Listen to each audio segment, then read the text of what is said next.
Chapter 153. Mao Mu and Tang Tong left happily after they got the job. Before they left, the two of them each got a few boxes of silver. This was the working capital that Yang Chendong gave them. Without money, it would be difficult to do anything in this world. When the two of them left, they naturally patted their chests and promised that they would do a good job. As for Qian Sengbao's death, they followed Yang Chendong's words and said that he was searching the Yang family manor. He said that he did not see any new firearms and was looking for them.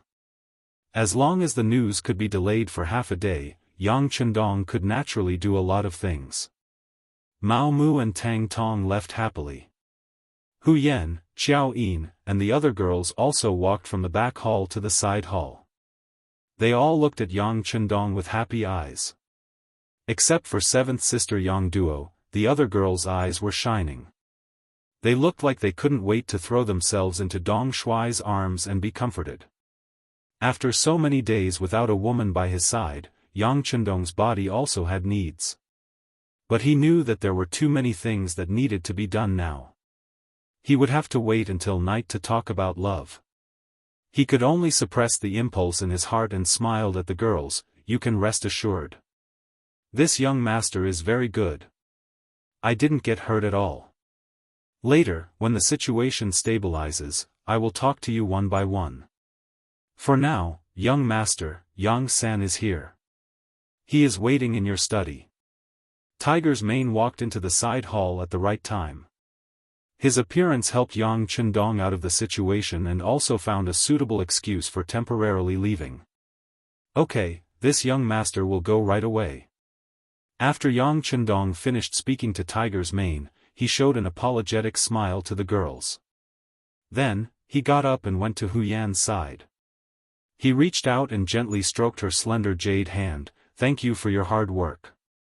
Having her little hand grabbed by Yang Chendong in front of everyone, Hu Yan's little heart had long failed to live up to her expectations and was beating rapidly. Her little face was blushing and her head was almost buried in her neck. She didn't even know when Yang Chendong left. She only remembered that Xiao Yin and the other girls came to her side and laughed at her for a while, making her even more embarrassed. In the study, Yang San rushed back from the capital after learning that the young master had returned safely. At the same time, he brought more detailed information about the capital. Flipping through page after page of accurate information obtained by the Security Bureau, Yang Chendong had a clearer understanding of the situation in the capital. Ji Ning had indeed served several emperors. Once she gained power, her methods were very impressive. In an extremely short period of time, she had roped in many old officials for her use. From the looks of it, once Ingzong returned to the court, the situation would become even more complicated. Among all the information, there was one that caught Yang Chendong's attention. That was that the eunuch Xing'an, who was serving Empress Qian and had followed Empress Dowager's son and led the harem, had actually reached an agreement with Ji Ning. This was also thanks to the Security Bureau being willing to spend money to obtain such important information. However, even Mao Mu probably didn't know about this information. Thinking about how Mao Mu, who did not know, might enter the palace to contact Xing'an and discuss his meeting with Empress Qian, Yang Chendong's expression changed. He decisively decided to change his previous plan. He looked at Yang San and asked, "Let me ask you, is it possible to contact Empress Qian without anyone noticing?" After some thought, Yang San gave Yang Chendong an answer. "It's possible. We bribed one of the Empress Palace maids, but if we do this, the spies we've spent so much money on will be exposed. It's fine. If they're exposed, they're exposed. In the future, we'll just spend money to plant more spies. How about this? Immediately get in touch with that palace maid, and then."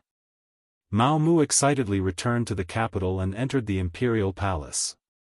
Just as Yang Chendong had guessed, he went to find Xing'an, the chief eunuch serving the empress. As the chief eunuch serving the empress, Xing'an had 40 eunuchs under his direct command, and there were countless eunuchs under these 40 eunuchs. Unlike the eunuch serving the emperor, Xing'an's authority was mainly in the harem. If the empress had too much power, then the chief eunuch in the harem could be on par with some of the chief eunuchs serving the emperor. From how Ingzong allowed Xing'an and Jining to assist him on this expedition, one could see his status. However, because Empress Qian wasn't keen on power, he wasn't as awe-inspiring as Jining. Even so, other eunuchs couldn't meet him just because they wanted to. Fortunately, Mao Mu was originally the eunuch in charge of the ceremony directorate. In addition, he had spent a lot of money to send a message to Xing'an, allowing the two to meet. So it's eunuch Mao. But why aren't you working in the ceremony directorate? Why have you come to this duke's place? They met, but Xing'an's attitude wasn't good. He spoke in a condescending tone. Eunuch Xing, this lowly one has come to discuss something important with you. Please dismiss your attendants. Mao Mu saw that there were two other eunuchs in the room and spoke carefully. Xing'an was about to bring a cup of tea to his mouth when he heard this and was startled. He carefully looked at Mao Mu and saw that he wasn't faking it. He thought that Mao Mu wouldn't dare to harm him here, so he lazily waved his hand, leaving only the two of them in the room. Now that there were no outsiders, Xing'an put down his cup and said, "Eunuch Mao, I hope that you truly do have something important to discuss with me." "Of course." Eunuch Xing, to tell you the truth, this lowly one has just received an important piece of information. Ingzong hasn't died. After approaching Xing'an's ear, Mao Mu told him the information he got from Yang Chendong. Originally, Xing'an's expression was calm as usual, but after hearing this, his expression immediately changed greatly. He looked at Mao Mu with shock in his eyes. "You? What did you say?" "Ingzong is still alive, and he's heading toward the capital," Mao Mu said in an excited voice, a look of pleasant surprise on his face. "Where did you get this information?" Xing'an's face was red, but he didn't know if it was because he was excited or for some other reason. Mao Mu didn't think too much at this moment, nor did he know that Xing'an had already reached an agreement with Jining. One of them was in the imperial court while the other was in the harem. Both of them minded their own business. He thought that Xing'an had this expression because he was happy, so he said, "I can't say where it came from yet. Someone is a vanguard sent back by Ingzong. He wants to meet with the empress first, and eunuch Xing needs to arrange it." Hearing that the vanguard was sent back, Xing'an's eyes flickered continuously. His somewhat gloomy eyes emitted a sinister glint. "All right, I will personally arrange this matter. Just tell me when he might enter the palace." Mao Mu had come happily and left satisfied. Xing'an's last few words were about this matter. He would definitely tell the empress his role in this matter. In this way, his meteoric rise was just around the corner. After Mao Mu left, Xing'an hurriedly left the harem and went straight to Jin Ying's office. But what he didn't know was that just as he left, two palace maids left the empress's palace together.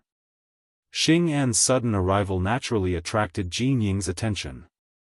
Currently, there was still a pile of matters to deal with in the imperial court. He really didn't want to have any disputes with Xing'an right now.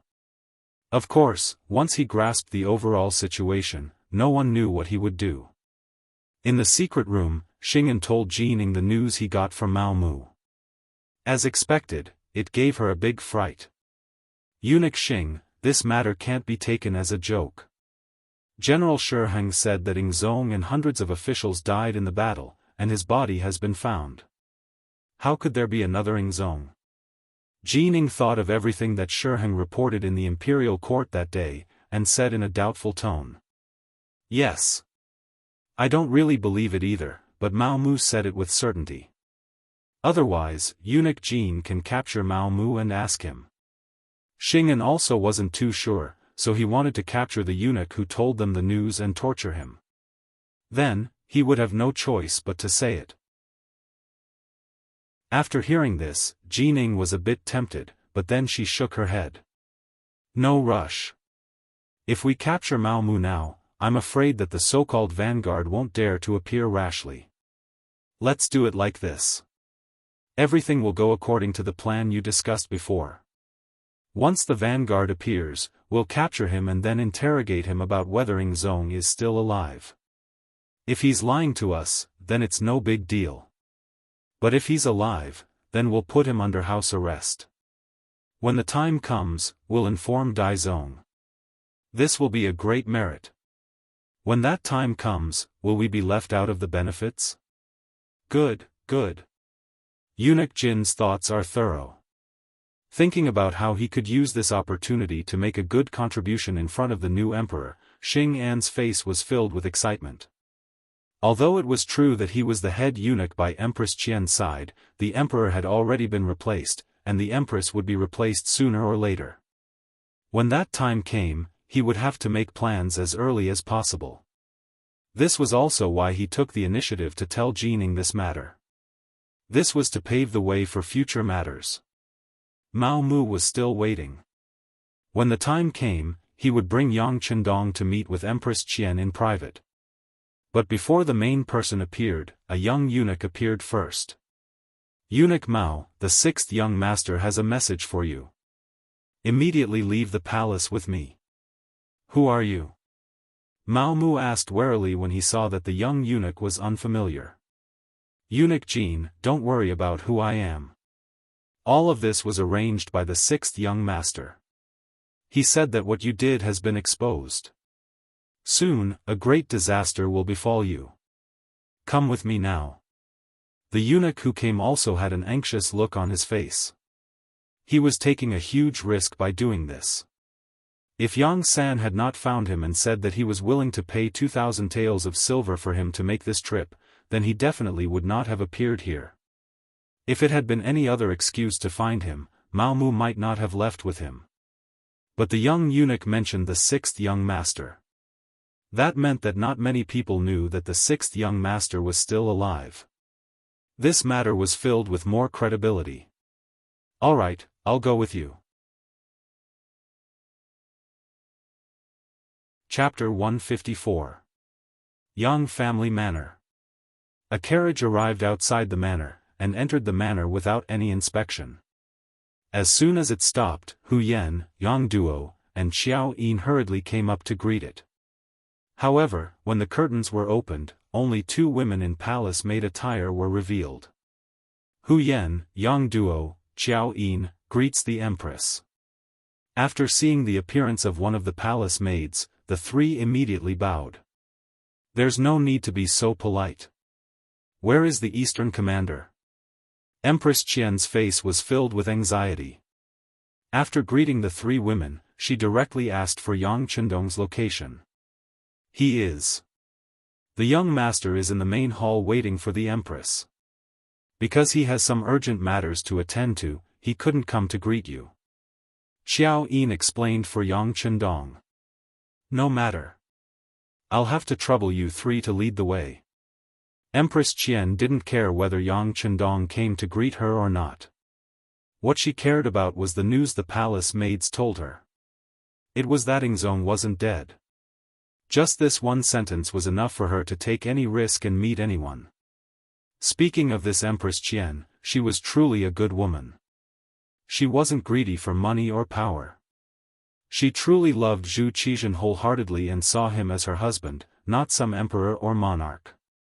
History recorded that Ingzong was captured by the Walla during the Tumu rebellion. In order to bring Ingzong back, Qian used up all of her wealth to redeem Ingzong. She lived frugally and cried all day long, praying to the gods to protect Ingzong's safe return. When she was tired, she would lie down on the ground, crippling one leg and blinding one eye from crying. When Ming Ingzong ascended the throne, Qian was honored as the Empress Dowager. After Ingzong returned, she and her husband were imprisoned in the southern palace for 7 years, relying on each other for survival. In the 8th year of Jingtai, 1457, Ingzong was restored and Qian was reinstated as the empress. In the 8th year of Tianshan, 1464, Emperor Ingzong passed away. His posthumous edict read, "After Empress Qian lives for 10,000 years, she shall be buried with Zhen." After Emperor Ingzong ascended the throne, he honored her as the Empress Dowager and gave her the insignia of Cie. It was precisely because he already knew this that Yang Chendong dared to inform Empress Qian that Yingzong was still alive, and not Empress Dowager Sunday. This was because the Security Bureau had already sent news that Empress Dowager's son was currently under strict protection by Jining. It was likely that she would not be able to see her at all. Anyone who met the Empress Dowager in private would be arrested without question.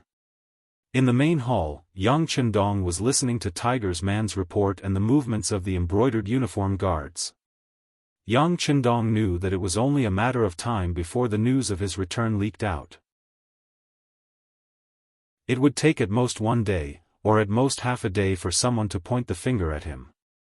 How to strengthen his strength in this period of time became the most important problem. This was also the reason why he let Tang Tong go. He was also gambling. He was gambling that this person would be loyal to Emperor Yingzong and fight for a future. From the information from the Security Bureau, this person was indeed working hard.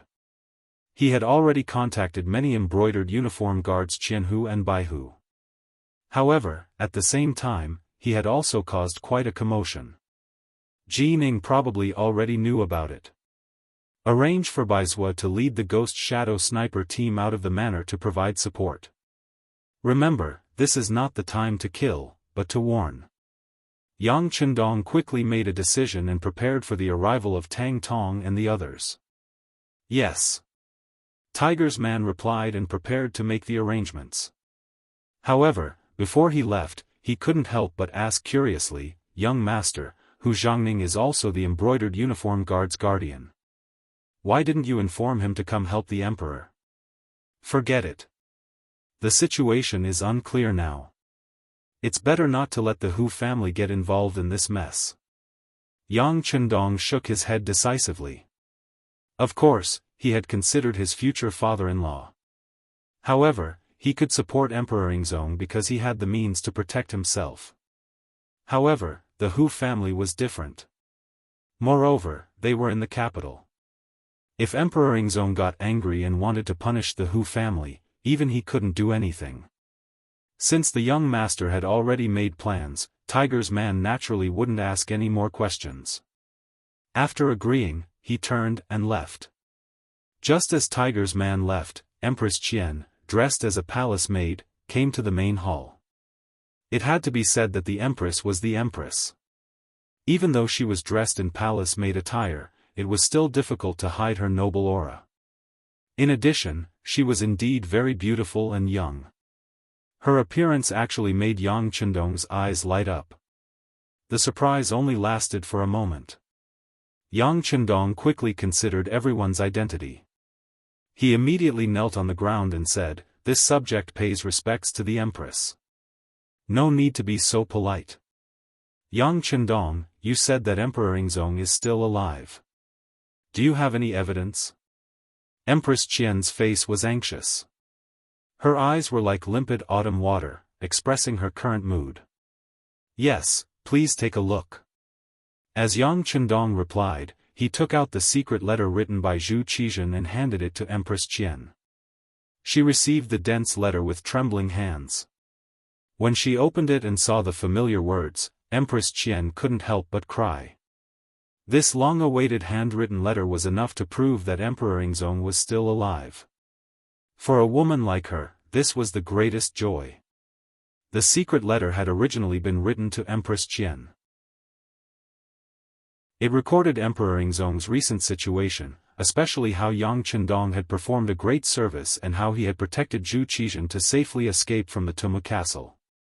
Now, he had been conferred the title of Count of Loyalty and Courage, a trustworthy person. No matter what the situation in the capital was like, this person was trustworthy. He hoped that Empress Qian and Empress Dowager's son would cooperate with the Count of Loyalty and Courage. At the end, he wrote that in a few days, he would return to the capital under the protection of the officials. At that time, it would be time for husband and wife to be reunited. Emperor Yingzong was indeed fine and would soon return to the capital. This allowed the large stone hanging in Empress Qian's heart to be put down. She tightly grasped the letter in her hand. When she looked at Yang Chendong, she was about to kneel on the ground to express her gratitude. "Empress, you must not do this." Yang Chendong had long been prepared for this. Everything he had done could not be resolved with a single kneel. It would be better to leave this kneel so that Emperor Yingzong and Empress Qian could continue to express their gratitude. With Yang Chendong's shout, Hu Yan, Qiao Yin, and the other girls came over to help Empress Qian up. Being supported by the girls, Empress Qian knew that kneeling to express her gratitude would not do. Empress Qian excitedly said, "Count of loyalty and courage, Emperor Yingzong told me to cooperate with you in all matters. What do you think this empress can do? Stay here for the time being. I won't hide it from you. I'm afraid that someone already knows that I've returned and that Emperor Yingzong is still alive. They're probably looking for you right now, so it's safer for you to stay here." Yang Chendong thought about how Jining and eunuch Xing and would probably be very disappointed that he had not gone to the imperial palace according to the previous agreement. "Looking for me? Who are they? What do they want?" Although Empress Qian was pure and kind, it did not mean that she was not scheming. From Yang Chendong's words, she had already guessed something. At this point, there was no need to hide some things. Yang Chendong said, "The ones looking for you should be Xing and eunuch Jining. They know that Emperor Yingzong has returned and want to capture you to force the emperor to hold back." "What? Xing and also betrayed me?" Hearing this, Empress Qian's face was filled with disappointment. She had originally thought that Xing and had followed her for many years and had always thought of her, so he was a trustworthy person. However, it seemed that there were no such things as eternal friends. There were only eternal benefits. In the imperial palace, the appointed time had arrived. Not only had the mysterious vanguard not appeared, but even Mao Mu had disappeared. Jining and Xing and were both shocked. Xing and suddenly cried out, "Not good, we might have been tricked. Quick, come with me to the imperial palace to see if the empress is still there." Xing An's reaction wasn't slow, but Yang Chendong had changed his plans long ago. How could he have predicted this? By the time they returned to the Empress chambers, Empress Qian had truly disappeared. For a moment, the two eunuchs slapped their knees in hatred, hating themselves for being so careless. At this moment, another eunuch came to report that the embroidered uniform guard had important matters to report. Qianhu Tang Tong was currently holding a meeting with the other Qianhu and Baihu, and it was clear that he intended to leave the capital. How rebellious. Let's go and see what these people are up to. When Jining heard that even the embroidered uniform guard was beginning to disobey her, she was instantly furious. These series of events had already proven that Emperor Yingzong was still alive.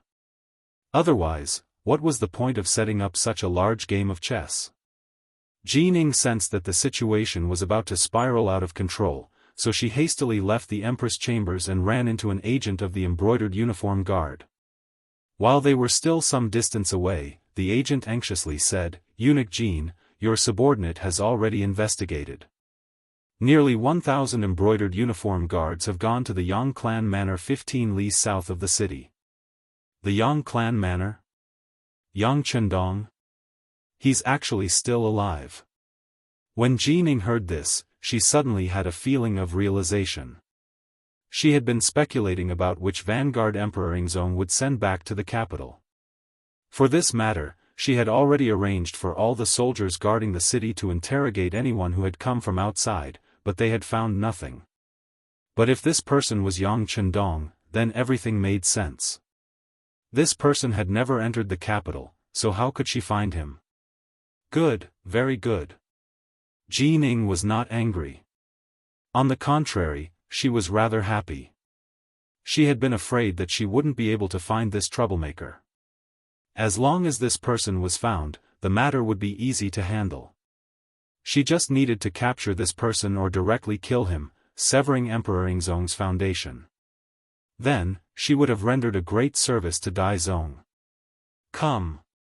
Gather 3,000 embroidered uniform guards and pursue them out of the city. We must exterminate Tang Tong and the other rebels. Not mentioning Yang Chendong was part of Jin Ying's selfishness. If she could suppress the news that this person had returned to the capital and that Emperor Yingzong was still alive, then it was best to do so. Following Jin Ying's command, the embroidered uniform guards became busy. Mobilizing 3,000 men in one go was impossible even if one did not want to be known by outsiders. Such a large movement quickly reached the ears of Chao Jixiang, the #1 eunuch in the ceremony directorate. Chapter 155. Chao Jixiang was the first of Wang Zhen's students. In the first year of Zhengtong, 1436, the court sent an army to Luchuan to suppress Si Renfa. Chao Jixiang served as an army supervisor. In the 9th year of Zhengtong, 1444, Chao Jixiang participated in a punitive expedition against Wulianga. Together with Duke Cheng Zhuyong and eunuch Lu Yong, he sent out troops. In the 13th year of Zhengtong, 1448, he went to Fujian with Marquis Ning Yang Chen Mao to suppress the peasant uprising led by Deng Maoqi. He supervised firearms with eunuch Wang Jin. Every time he sent out troops, he would select some brave generals and nimble soldiers to serve under him. After he returned, he would raise them at home. Thus, there were many weapons and warriors hidden in his home. Because of his good performance, he was promoted to the position of first eunuch in charge of the ceremony directorate. In name, he held the right to mobilize the brocade guard in the East faction. However, this was only in name. In reality, regardless of whether it was during Wang Zhen's reign or Jin Ying's current reign, he was only in name. The only people he could mobilize were the 500 warriors hidden in his home. When this eunuch, who was nominally in charge of the brocade guard, heard the news of a large mobilization, he immediately sent people to investigate. He had always been very honest. Even though everyone knew that he was Wang Zhen's man, Jin Ying did not immediately act against him. However, this did not mean that he was honest. He just lacked an opportunity to rise up. This powerful eunuch of the Ming Dynasty in history, who had even participated in a rebellion, finally felt restless. Seeing that Jin Ying had sucked up to Zhu Qiyu and become a powerful eunuch, Chao Jixiang did not immediately act. Instead, he waited. In his eyes, the situation in the court was not very clear. At the very least, the Walla people who had defeated Zhu Qizhen were a big threat. Before they were defeated, no decision could be considered completely correct. Since he could become a powerful eunuch, he had to be very scheming. It was during this period of waiting that things changed. He learned from his trusted aide that Yingzong might still be alive and that he had chosen Yang Chendong as the vanguard to return to the army. This news, for Chao Jixiang, who had been silent all this time, was very exciting. At the same time that he saw the light, his entire person became restless. Opportunities were called opportunities because they were rare and had to be grasped. Chao Jixiang was prepared to seize this opportunity. He immediately called over his nephew Chao Qin, his adopted son Chao Xian, and Chao Duo, and told them that he was prepared to help Yang Chendong. Chao Jixiang had always been known for his shrewdness, and there were even people who called him the youngest old fox. He was referring to the fact that even though he was young, he had great foresight. Since he had made such a decision, his subordinates would naturally raise both hands in approval. After reaching a consensus, more embroidered uniform guards and East faction guards started to gather. He had been the director of the East factory for several years. Although it was only in name, the truth was that Wang Zhen had always been in charge of the East factory. He also had to listen to Wang Zhen's instructions when making important decisions. But that didn't mean that Chao Jixiang didn't do anything. On the contrary, he had been secretly building his own system. Now that Wang Zhen was no longer around and the heavy stone on his head was gone, it was time for Chao Jixiang to show his strength.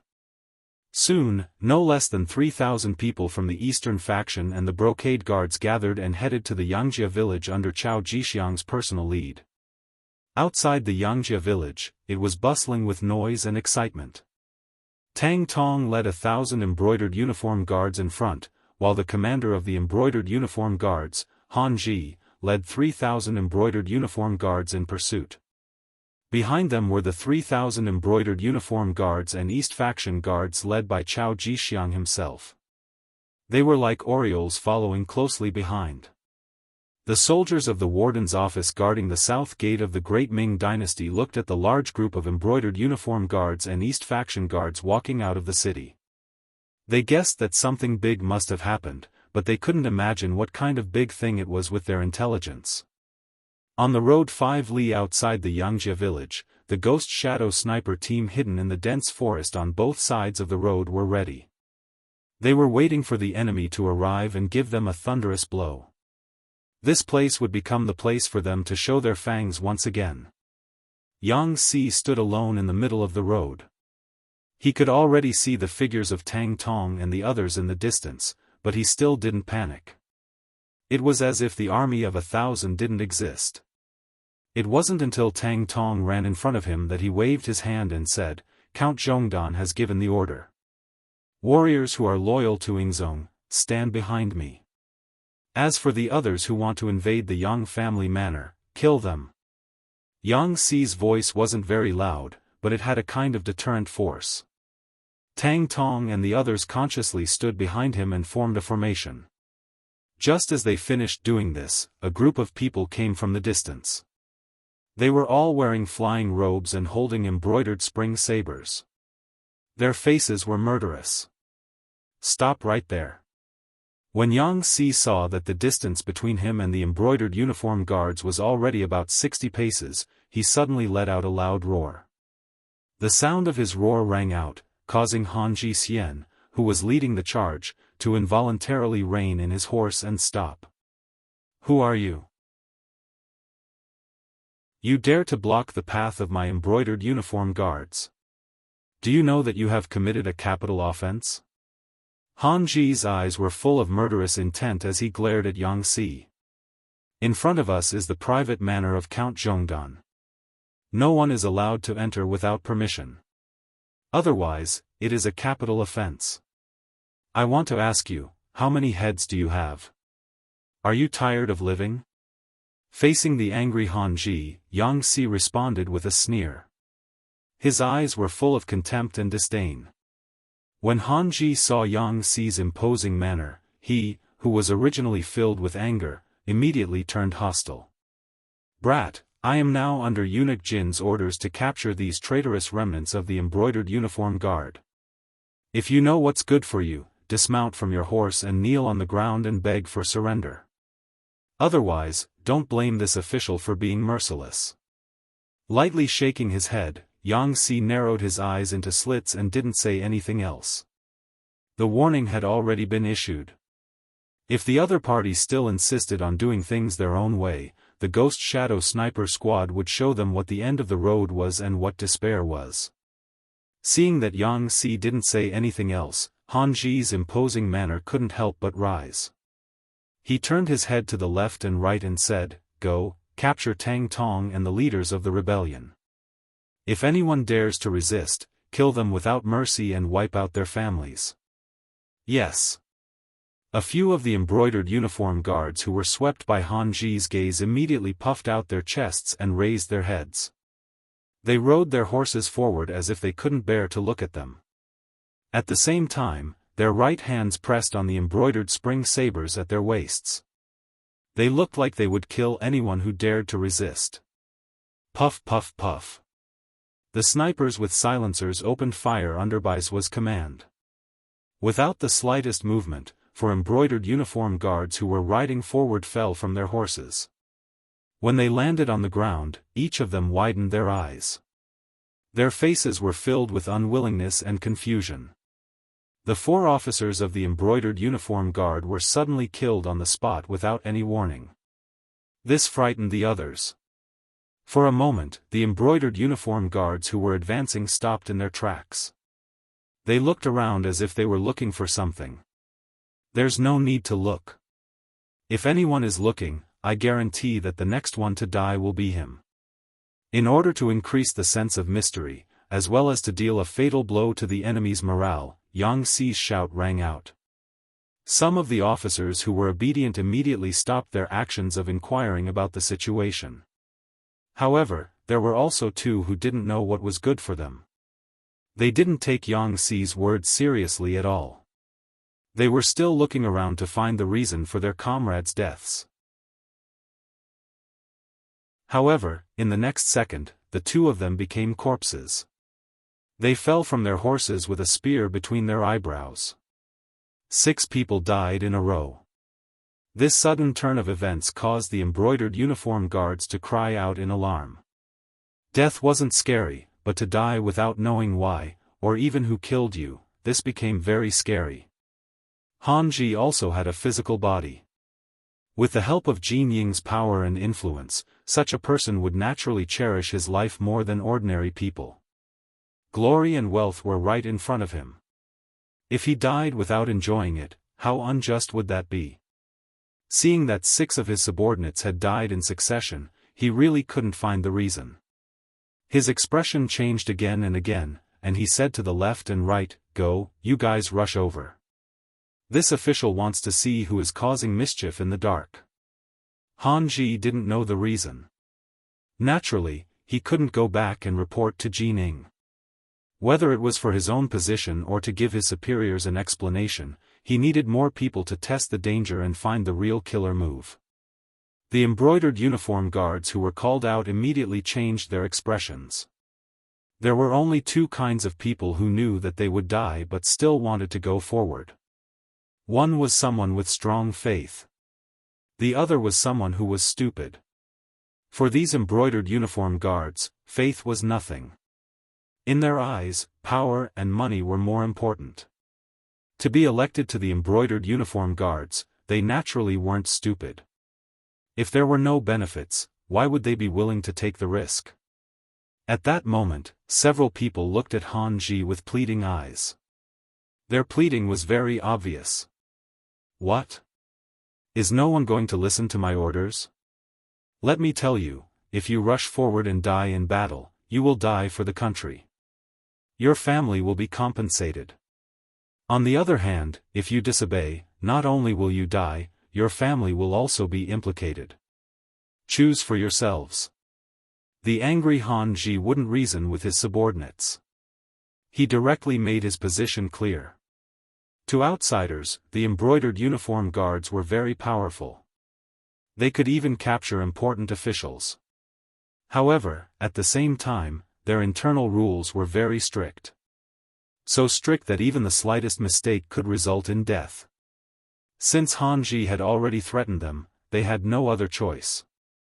After a few people looked at each other, their eyes filled with determination. Their hands shook the reins of their horses and they leaped into the ranks. After a few more almost inaudible gunshots, none of the embroidered uniform guards were lucky enough to survive. They all fell off their horses and died. Chapter 156. A few more people died, but they still didn't find anything out of the ordinary. While Han Ji's expression changed drastically, he realized that the embroidered uniform guards around him were intentionally keeping their distance from him. From the looks of it, it was clear that they were afraid of being called out and sent to their deaths. In the dense forest beside the road, the members of the Ghost Sniper team were very excited. They liked the feeling of taking someone's head from 1,000 meters away. The moment the bullet whizzed out, the blood in their bodies seemed to boil. Now, they just hoped that Han Ji wouldn't be scared and give them a chance to kill to their heart's content. Would Han Ji be scared? The answer was yes. Seeing 10 of his brothers die in front of him for no reason, he was scared out of his wits. At this moment, he wanted nothing more than to turn around and leave. If it wasn't for the fact that he didn't know how to reply to Jin Ying, he would have disappeared long ago. In contrast, Tang Tong and the others were in high spirits. Although they didn't know why the enemy died as soon as they moved, they were sure that the person who did it in the dark was one of their own. With such a strong external aid, what else did they have to be afraid of? Now, they just had to watch the other party advance and die one by one. At the same time, many of the brocade guards who were hesitant about whether to follow Tang Tong were glad that they made the right choice. Report. Just as Han Ji was in a dilemma and didn't know what to do next, a cavalry scout came from behind. As soon as he appeared, he got off his horse and knelt on the ground. Report to Master Han, Cao Jixiang is leading 3,000 brocade guards to surround us. Cao Jixiang. Hearing that someone was coming to surround them, Han Ji didn't feel nervous. On the contrary, he was very happy in his heart. He was originally worried that he wouldn't be able to report back without a reason. Now, Cao Jixiang's arrival gave him enough of an excuse. Not good, they're here to deal with us. So, everyone listen to my order, retreat. Han Ji reacted as if he was facing a great enemy and shouted in horror. Then, he urged his horse back. The other embroidered uniform guards who didn't want to move forward for a long time finally had a suitable reason and excuse. They all followed behind Han Ji and ran away. 3,000 brocade guards really came with a strong momentum and left with flying sand. In the blink of an eye, they had all retreated, leaving only 10 gradually cold corpses on the ground. Where is Tang Tong? Send people to deal with these corpses. At the same time, send 100 people to guard this place. No one is allowed to take a step forward without orders. Otherwise, these people will become their role models. Yang Si issued the order loudly, then rode his horse back to the Yang village. He wanted to tell the young master about Cao Jixiang's arrival and ask him to make a decision. Cao Jixiang led the warriors under his command and the embroidered uniform guards that he could recruit, a total of more than 3,000 people, out of the southern part of the city and headed towards the Yang family manor. Once the army left the capital, it began to slow down. In order to show his importance, he wasn't in a hurry to leave. Instead, he wanted to wait for Han Ji and Tang Tong to kill each other. Then, he would appear as the one who collected the corpses. In this way, he would be able to show his importance. The army proceeded at an unhurried pace, but after traveling only 5 li, the scout sent back news that Han Ji and the 3,000 embroidered uniform guards had retreated and chosen a different route to return to the capital. Retreated? Could it be that they didn't fight with Tang Tong? Or did they not catch up at all? Cao Jixiang's face was filled with confusion and doubt. This was different from what he had imagined. We caught up with them, but we don't know why the two sides didn't fight. After they discovered our existence, they quickly left. The scout also had a puzzled look on his face, but he still told the truth about what he had heard. Cao Jixiang, who didn't know the reason, knew that the opportunity to watch the tigers fight was gone. However, he wasn't discouraged. There were benefits to not fighting. For example, Tang Tong and the others were safe. This was also a good thing. He believed that he had the ability to devour this force. This way, he would be able to strengthen himself without suffering heavy losses. Alright, since Han Ji and the others have left, let's make a trip to the Yang family manor. Hehe, I have heard of this East Marshal for a long time. Yang family manor. Cao Jixiang, hehe, this is indeed a character. Yang Chendong listened to Yang Si's report and had a calm smile on his face. How could he not know of this eunuch who had eventually gone on the path of rebellion in history? It was only because of Wang Zhen's Jining that he didn't stand out so much. With the passage of time, this person had finally stepped onto the stage of history. Based on his performance, he had even had the opportunity to shine earlier than in history. Pass down the message. When he arrives, bring him to see this uncle. Yang Chendong, who had already bared his fangs, no longer had to be so careful in everything like before the wooden castle. Even when facing Cao Jixiang, he still had a sense of superiority. Yes. Yang Si cupped his fists in acknowledgement and left. Yang Chendong was left alone to think about what to do next. He could no longer hide the fact that he was the vanguard of the Ying sect. A dynasty was about to have 2 emperors. He really didn't know what choice everyone would make. And what choice would the acting sect master, Zhu Qiyu, make? Hanji led the 3,000 embroidered uniform guards back to the capital in a panic. As soon as they entered the inner city, they headed straight for the imperial palace.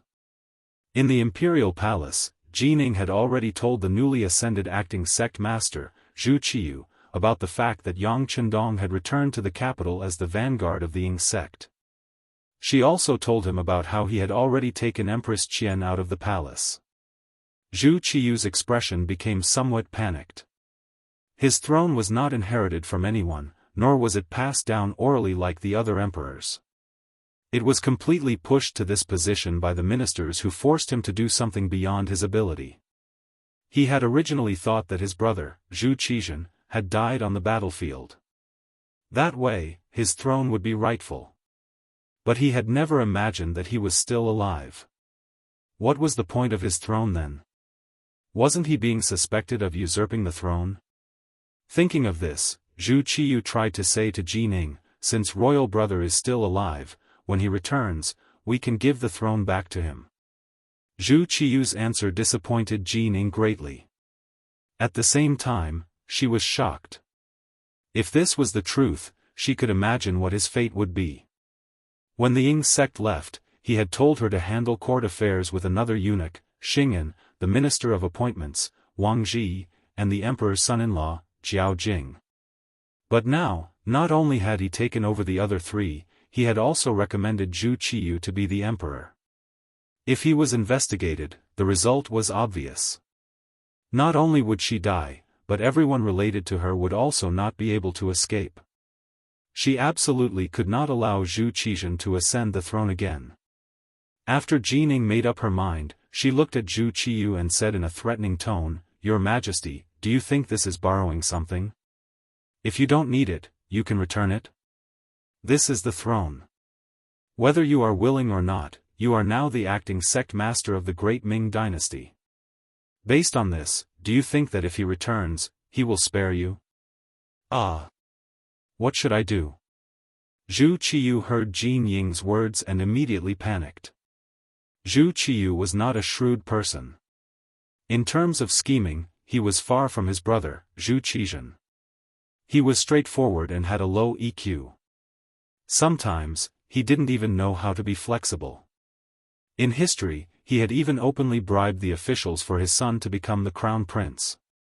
This could be seen. Now that he heard Jin Ying's threatening words, he was naturally shocked. Speaking of which, no one wanted to die. Zhu Qiyu was naturally the same. Especially after being the emperor for a few days, the people below were very polite to him. No matter what he wanted to do, they would obey. This feeling made him feel a little smug. Now, he had to give up all of his privileges and even bear the risk of losing his life. If it were anyone else, they would be afraid and reluctant to do so. Jining saw that Zhu Qiyu was a little scared and knew that her words had worked. While she was happy, she spoke her opinion and meaning. "Your Majesty, no matter how you obtained the throne, there is no doubt that it is legitimate. You were recommended by the officials and approved by Empress Dowager Sunday. Then, you are the current emperor of the great Ming Dynasty. There is no doubt about this. If anyone has doubts, then they should be arrested and killed as an example to others." "Arrested and killed?" Zhu Qiyu repeated Jin Ying's words. "That's right, capture them and kill them. This way, no one will dare to say bad things about you. As for the matter of Emperor Yingzong returning to the court, I think we can make him the retired emperor, just like Li Yuan during the Tang Dynasty. Wasn't he revered as the retired emperor by his second son, Li Shimin? In later generations, because Li Shimin was close to the government and loved the people, he was still revered as Emperor Taizong of the Tang Dynasty. This is the example set by our predecessors." Jining was not an ignorant and incompetent person. When she spoke of history, she was clear and logical. After Jin Ying's advice, Zhu Qiyu's expression became much better. He did not want to die. In order to live on and even live a better life, he could only let his imperial brother suffer. All right, then we will do as you say and honor my imperial brother as the retired emperor. However, I don't know how the officials will react. Will they support me? After all, I have only been the emperor for a few days. My imperial brother has been the emperor for more than 10 years. It's fine. As long as we give enough benefits, these officials will make the right choice, Jining said confidently. Now that he had great power and Zhu Qiu's support, he did not believe that anyone would dare to have any objections. Of course, he still prioritized roping in those who could be roped in. Ever since the Han Dynasty revered Confucianism, the disciples of Confucianism were a privileged class and were high above the masses. They monopolized education and officialdom. They were decadent and fell. They were conservative and stubborn. However, they had great power. Even the emperor had to give face to Confucianism.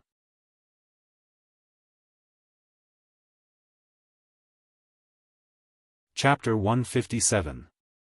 This was also why Zhu Qiu was so worried about the reactions of the officials. The power they represented was often greater than that of the imperial power. Jining naturally understood this principle. But it was precisely because he knew the reason that he was even more confident that as long as he gave them enough benefits, he would have no need to worry about the support of these officials. And among these ministers, there was one person who was very important, and that was Yang Chendong. Since Zhu Qiu had sent him back as the vanguard, this meant that he was trusted. If he could also support Zhu Qiu's claim to be the rightful emperor, Zhu Qiu would truly be unable to make a comeback. After deciding on a plan with the emperor, Jining left the main hall and ran into the embroidered uniform guard commander Han Ji, who was like an ant on a hot pan. When he saw his master come out, Han Ji dropped to his knees. This subordinate was incompetent and was unable to capture Tang Gui and the others. In addition, Chao Jixiang led a large group of embroidered uniform guards to cut off this subordinate's retreat. This subordinate was worried that the army would be lost, so I retreated first. But I have already sent people to the various city gates and warned them that without your highness's order, no embroidered uniform guard is allowed to enter the capital. What's going on? How many men did Chao Jixiang lead? So many things had happened in such a short time, and Jin Ying's expression changed again and again.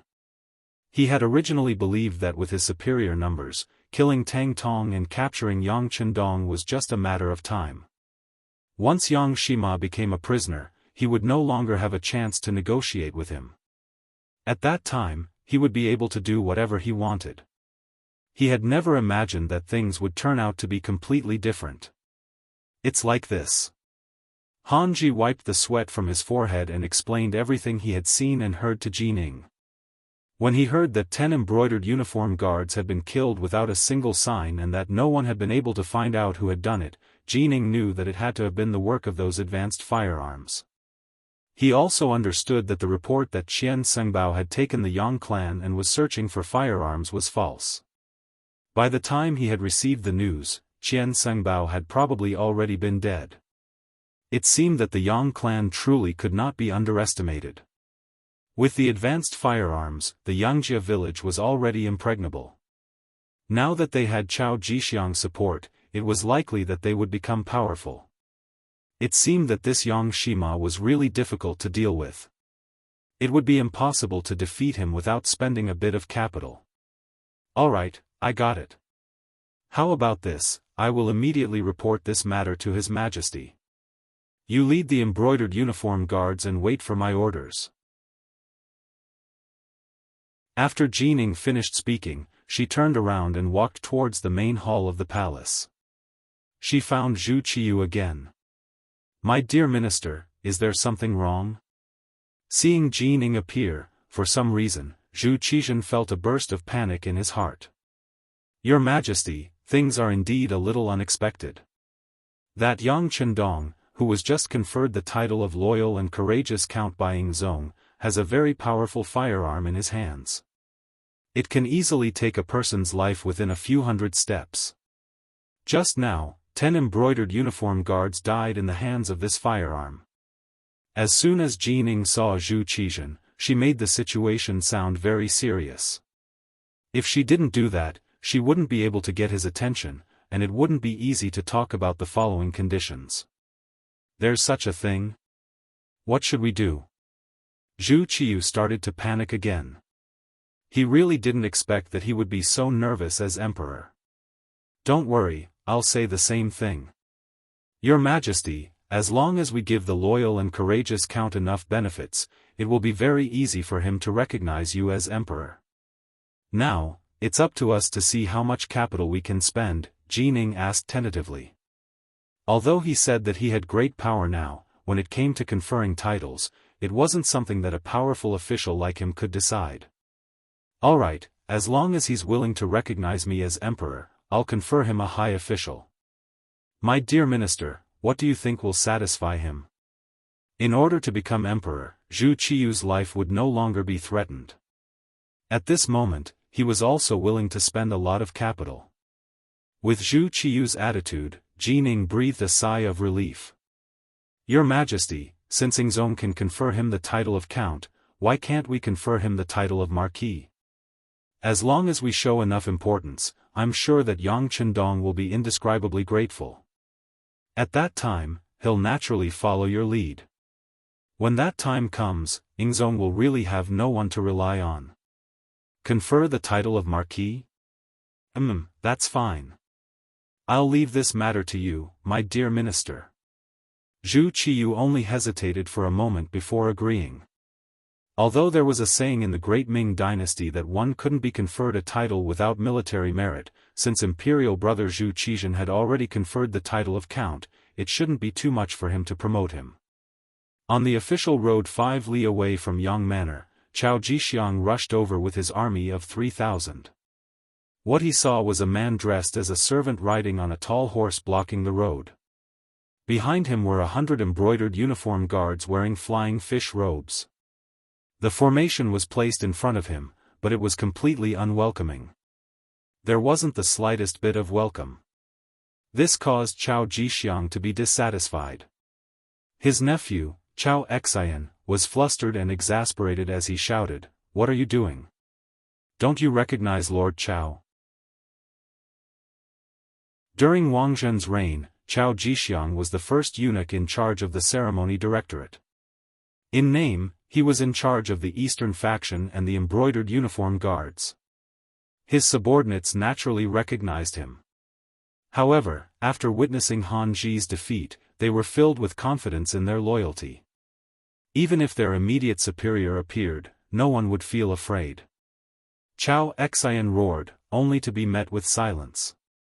After a while, seeing that no one spoke, Yang Si chuckled and said, "What's wrong? Brother, are you trying to scare someone? F***ck, who are you?" Chao Xian felt that he had lost face. He pulled out his embroidered spring saber and pointed it at Yang Si. The threat was obvious. Is no one going to take care of you spouting shit? Yang Si's expression also darkened. He looked at the leader, Chao Jixiang, implying that his subordinate was speaking rudely, but as the master, he was not going to take care of him. Facing Yang Si's gaze, Chao Jixiang acted as if he did not see it. He raised his head slightly and looked at the sky above, as if he was sighing about the good weather today. Ding! A crisp and deafening sound suddenly rang out. The embroidered spring saber that was pulled out was struck by the spear and fell to the ground. Chao Xian, who was holding the saber, also staggered and almost fell off the horse. Who is it? The sudden change caused all the embroidered uniform guards to be extremely alarmed. The foster sons of Chao Xian and Chao Duo even stood on the left and right of Chao Jixiang, and they looked around with the intention of clearly seeing where the threat came from. There is no need to look. If I want your little lives, it is merely a matter of raising my hand. The corner of Yang Si's mouth curled as he coldly snorted when he saw Chao Jixiang and the rest acting as if they were facing a great enemy. When his voice fell, it also attracted the laughter of the 100 embroidered uniform guards behind him, including Tang Tong. The mocking laughter entered Xiao Xian's ears, causing his face to flush red. He felt that he had lost all face. In a fit of anger, he wanted to charge forward. However, he had just taken a step forward when the warhorse under him was suddenly startled. It then fell to the ground with a plop. Xiao Xian, who was unprepared, was thrown to the ground. When he fell off the horse, he rolled a few times. His body was covered in dust, and his face was pale as he stood foolishly on the spot. Do you see? If I wanted to take your life, you would have been a dead man just now. It was only because Count Jianghu thought that you were all wholeheartedly serving the public that he showed mercy. However, if there is anyone who refuses to accept this and wants to provoke me, then I won't be polite in the slightest. If you don't believe me, you can try. Pointing at Xiao Xian, who was crawling up from the ground, Yang Xi's words were no longer merciless. This time, there was no one who didn't believe him. Although there were still some people who didn't accept this, they suppressed the impulse in their hearts. This was because they knew that if they didn't act properly, it was very likely that they would end up dead on the spot. Qiao Jixiang, who was originally calm and waiting for Yang Chendong to appear, was no longer as relaxed as before. When he looked at Yang Xi again, he first pushed away Qiao Xian and Qiao Duo who were protecting him. Then, he mounted on his horse and cupped his hands together. This brother, I am Qiao Jixiang. I have something to discuss with Count Jianghu. Please pass on the message. Humph. Wouldn't it have been fine if you had done this earlier? Alright, wait for me to report to Count Jianghu. Yang Xi had long expected this kind of result. He cupped his hands together and spoke with a trace of politeness. Turning around, Yang Xi didn't immediately head straight for the Yang clan manor. Instead, he said to the leader, Tang Tong, look carefully. If anyone doesn't listen to my advice and recklessly charges forward, you only need to shout loudly and there will naturally be people who will take their lives. After saying this, Yang Xi swaggered off, leaving Qiao Jixiang and the others with no place to vent their anger. No matter what, Qiao Jixiang was the eunuch in charge of the ceremony directorate and was ranked first. Moreover, he also had the status of the East Faction factory manager. Normally, when he met any minister, the other party would be polite. How could he have encountered this kind of situation? Even if Yang Chendong had already been conferred a noble title and became Count Jianghu, there were still many people in the Great Ming Dynasty who had a noble title. How could he dare to be so impolite to the East Faction factory manager? It was just that the situation was stronger than the person. Although in terms of status, he was a level higher than the other party, the killing intent that came out of nowhere really scared Qiao Jixiang and the others. Yang Xi told them to wait obediently, so they could only continue to wait. In the Yang clan manor, Yang Chendong was in the study drawing for the women. Because there were too many women squeezing in, it actually felt a little crowded. Hu Yan, Qiao Yin, Yang Duo, Lady Shui, and Lady Xiang were all in the study, waiting in line for Yang Chendong to draw. A strange atmosphere lingered in the study, giving Yang Chendong a kind of scalp-tingling feeling.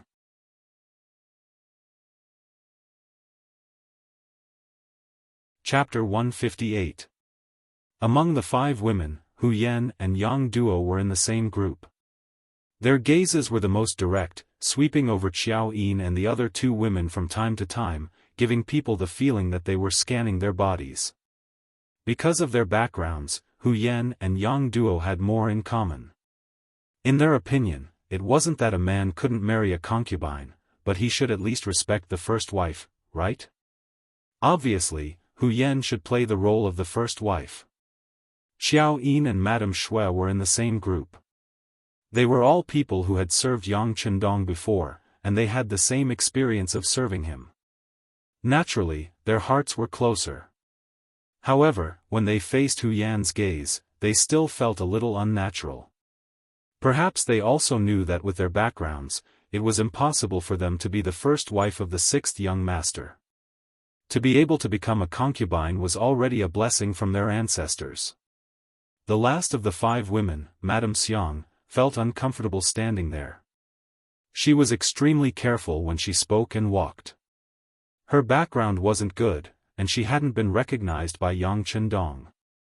Logically speaking, she shouldn't stay here. However, after experiencing the previous incident, she didn't want to let go of this relationship. So what if she was looked down upon? In short, this time she definitely wouldn't back down. Even if she had to refuse, she would do it on Dong Shuai's bed. It was said that 3 women were enough to make a show, but now there were 5 women. 4 of them had feelings for him, and one of them was his biological sister. Yang Chendong didn't know what to do.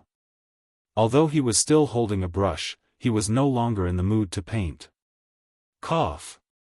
With a light cough, Yang Chendong decided to change this situation. Some things needed to be made clear.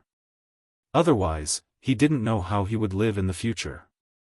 What he wanted was to enjoy the happiness of having multiple wives, not to look at other people's faces and consider their feelings. His cough immediately attracted the attention of the 5 women. Almost at the same time, several cups of tea were handed to him. Seeing all the women fawning over him, Yang Chendong couldn't help but let out a long sigh and said, "All right, I understand your intentions. Now, I'll give everyone a choice. If you want to leave my woman, you can do so. Not only will I not pursue the matter, I'll even give her a large sum of money. It can be considered as ending our fate." "That's right, 7th sister, can you leave first?" Yang Chendong's intention was to discuss, but his tone was extremely firm. This caused 7th sister Yang Duo, who originally wanted to stay here to watch the show, to feel a chill run down her spine. She actually involuntarily agreed and then left the study. After Yang Duo left, the 4 women left behind all liked Yang Chendong, and Dong Shuai also liked them.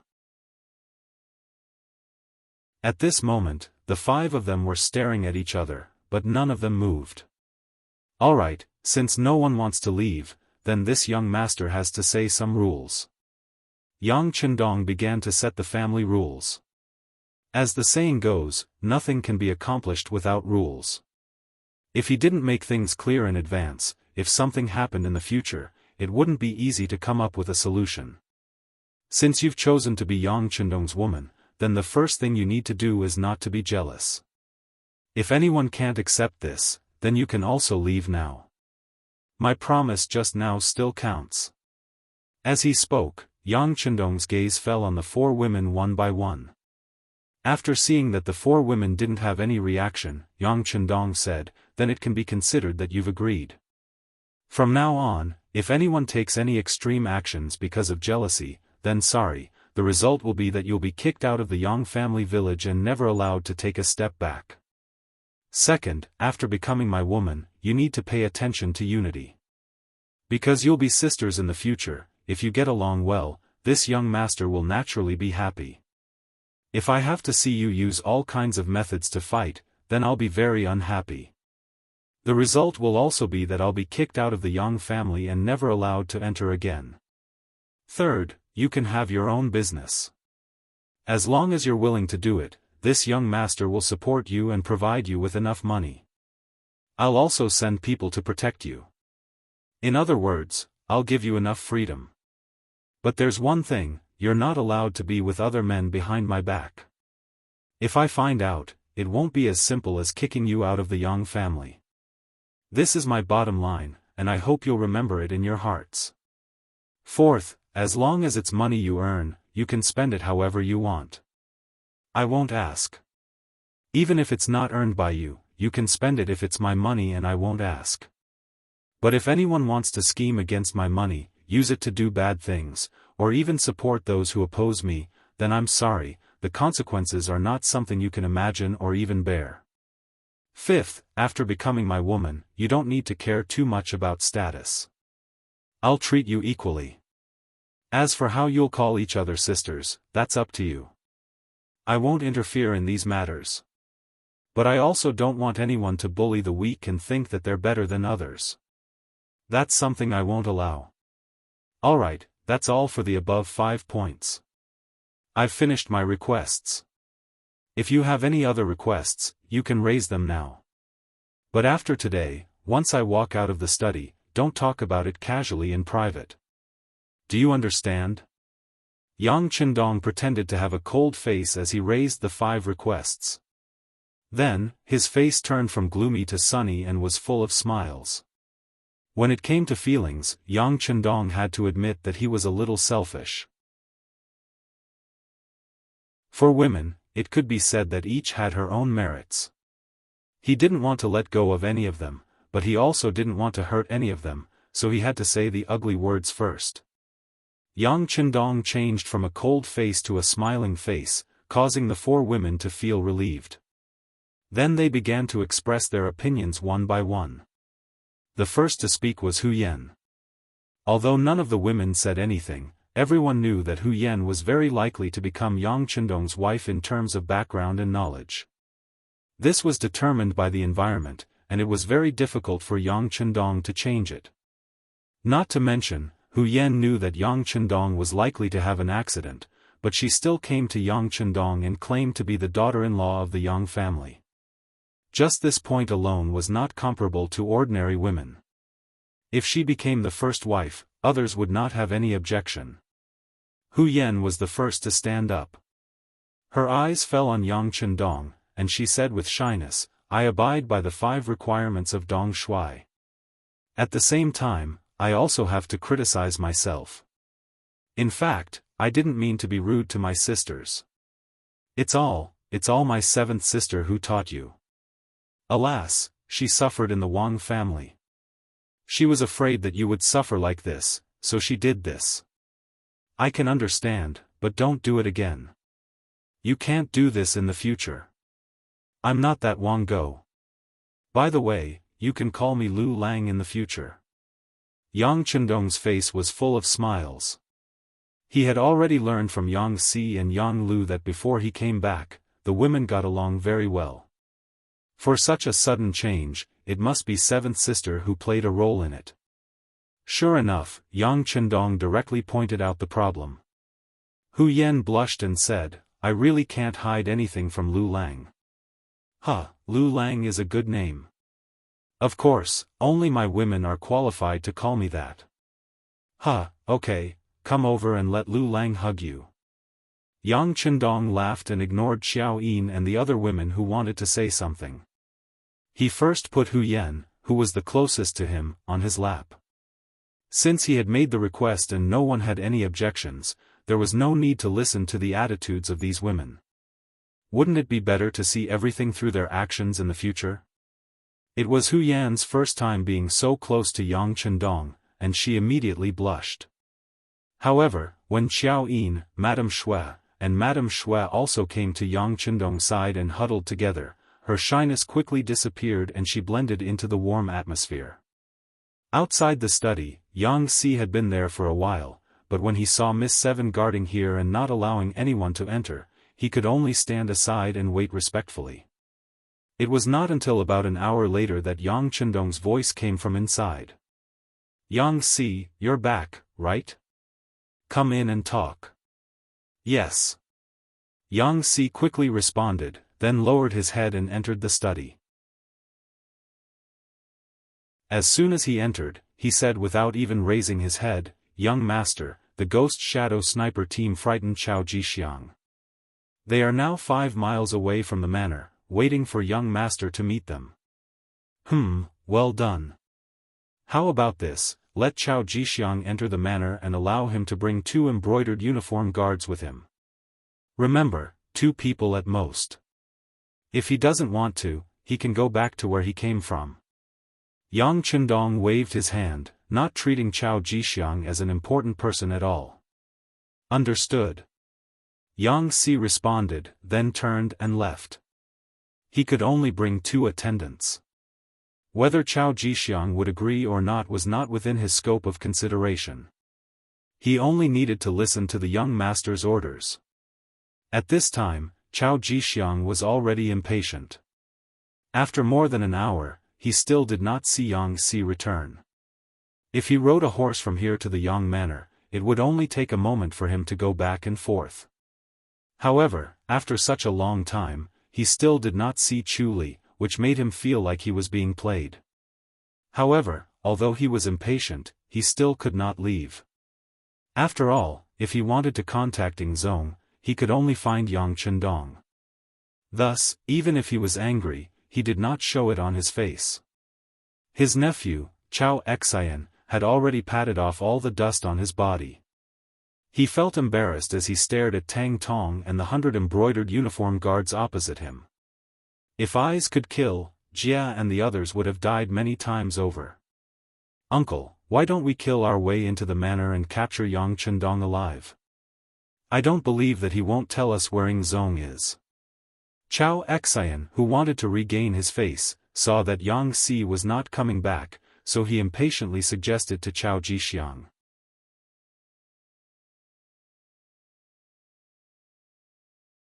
Chapter 159.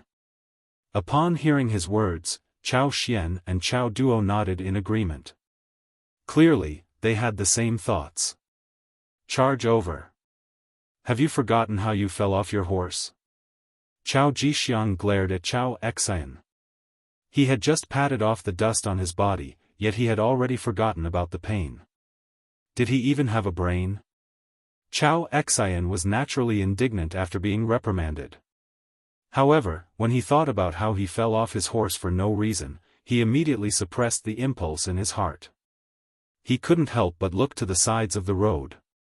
However, there was only dense forest everywhere, and he couldn't see anything out of the ordinary. Time slowly passed. Finally, the sound of horse hooves could be heard. Yang Si arrived on horseback. Chao Jixiang heaved a sigh of relief. However, when he saw that only Yang Si had arrived and that Yang Chendong wasn't with him, he couldn't help but raise his eyebrows. What is the meaning of this? Does he not want to meet me? At this moment, Yang Si arrived before the two armies and stopped in front of Tang Tong and the others. After which, Yang Si announced loudly, "The Count has ordered for eunuch Chao to bring 2 attendants and follow me into the manor for a chat." What? Upon hearing that only 2 people were allowed in, Chao Xian and the others immediately flew into a frenzy. The 2 foster sons, Chao Xian and Chao Duo, even tried to dissuade him. This was a trap, and they hoped that their foster father wouldn't fall for it. At this moment, Chao Jixiang was also furious. This Yang Chendong didn't take him seriously at all. He clearly knew his identity, yet he didn't come out to greet him personally. Instead, he allowed him to bring only 2 attendants into the manor. This was clearly a slap to his face. Of course, Chao Jixiang didn't think that Yang Chendong was trying to harm him. Firstly, there wasn't any conflict of interest between them. Secondly, if Wang Chong really wanted to harm him, all he had to do was use the same method he used on Chao Xian, and he wouldn't be able to avoid it. Being looked down on like this, Chao Jixiang really wanted to turn around and leave in anger. However, if he were to leave, he would really become a barren tree. Putting aside the fact that he wouldn't be able to return to the capital, he wouldn't be able to meet Zong either. At that time, he would definitely be labeled as a rebel. Sigh. Forget it. When one is under someone else's roof, one has no choice but to lower one's head. However, Yang Chendong, for humiliating me like this today, this duke will get his revenge sooner or later. Chao Jixiang decided to lower his head. He turned around and pointed to 2 good fighters from the East faction and said, "You 2 come with me. The rest of you stay here. Remember, no matter what happens, no matter how long you wait, stay here obediently. If anyone dares to make a decision on their own, I will not let them off easily when I return." His gaze lingered on the trio for a while before Chao Jixiang tidied up his attire and rode over to Yang Si with his 2 servants. "Brother, please lead the way." "No problem, no problem. Please." Seeing that Tang Tong was being polite, Yang Si naturally returned the greeting. Then, the 4 of them walked past Tang Tong and the others, heading straight to the Yang clan manor. Not long after Chao Jixiang left, another team arrived behind his team. The leaders were Jining, Han Ji, and the others. Jining seemed to cherish her life. She had brought 3,000 men with her this time. Although both sides were embroidered uniform guards, in reality, they belonged to two different camps. The moment they met, an atmosphere of mutual hostility filled the air. Do not attack without orders. I am here to pay my respects to Count Zhongdan. Please make way. Jining walked at the front. On her left and right were the martial arts experts from the East faction. This was to ensure that if anyone tried to harm her, she could react immediately. Since Jining did not take the initiative to attack, Chao Jixiang and the others naturally would not look for trouble. Everyone was wary of each other and allowed them to come before the two armies. With Yang Si gone, Tang Tong became the person in charge and was pushed forward. The moment he stepped forward, his aura was greatly reduced in front of Jining. He actually cupped his fists and bowed, saying, "Greetings, Eunuch Jin. Oh, I remember you. You are Tang Tong, Jianghu of the embroidered uniform guards, right? Huh, how about this? I will have to trouble you to inform him that I have something important to discuss with Count Zhongdan." Jin Ying's face was full of smiles, as if she and Tang Tong were old acquaintances. This was the first time Jining respected him so much. For a moment, Tang Tong felt like he was floating. "All right. Please wait for a moment, Eunuch Jin. I will go to Yang village now." Thank you, thank you." As Jining finished speaking, Tang Tong had already mounted his horse. He turned and galloped in the direction of Yang village. Yang Si brought Chao Jixiang and the others to the inner courtyard of Yang village. Yang Lu stood there. He raised his hand and blocked their way. "What are you doing?" Yang Lu's action caused one of the embroidered uniform guards to draw his spring-embroidered knife. But just as he drew his steel knife, he felt pain in his arm. Blood splattered. His right hand holding the knife had been hit by the first guard hidden on the roof of Yang village. The steel knife fell to the ground. The guard's pained cry rang out. "You have 3 breaths time to shut up. Otherwise, the next hit won't be your arm, but your head." Yang Lu reached out his right hand and gestured a pistol. He chuckled as he spoke to the embroidered uniform guard who dared to draw his knife. Although Yang Lu was smiling when he spoke, the content of his words was so terrifying that the embroidered uniform guard immediately shut his mouth. He allowed the pain to break out in a cold sweat. He didn't dare to make the slightest sound. That's more like it. Our count doesn't like to see people using weapons. So, it's best that you cooperate with the inspection. Come, raise your arms and take out your weapons. Yang Lu walked in front of Chao Jixiang with a twisted smile. Chao Jixiang knew that Yang Lu wanted to search him. Although he didn't have any weapons on him, this action was a form of contempt. This made him very unhappy. But since he was here, he had to abide by the rules. Especially since there was already an example in front of him, he didn't dare to play any tricks. Only after letting out an unhappy snort, he still cooperated with Yang Lu's inspection in the end. After searching for a while and not finding any dangerous items on him, Yang Lu nodded and spoke to Yang Si. "Fourth brother, I'll bring him in."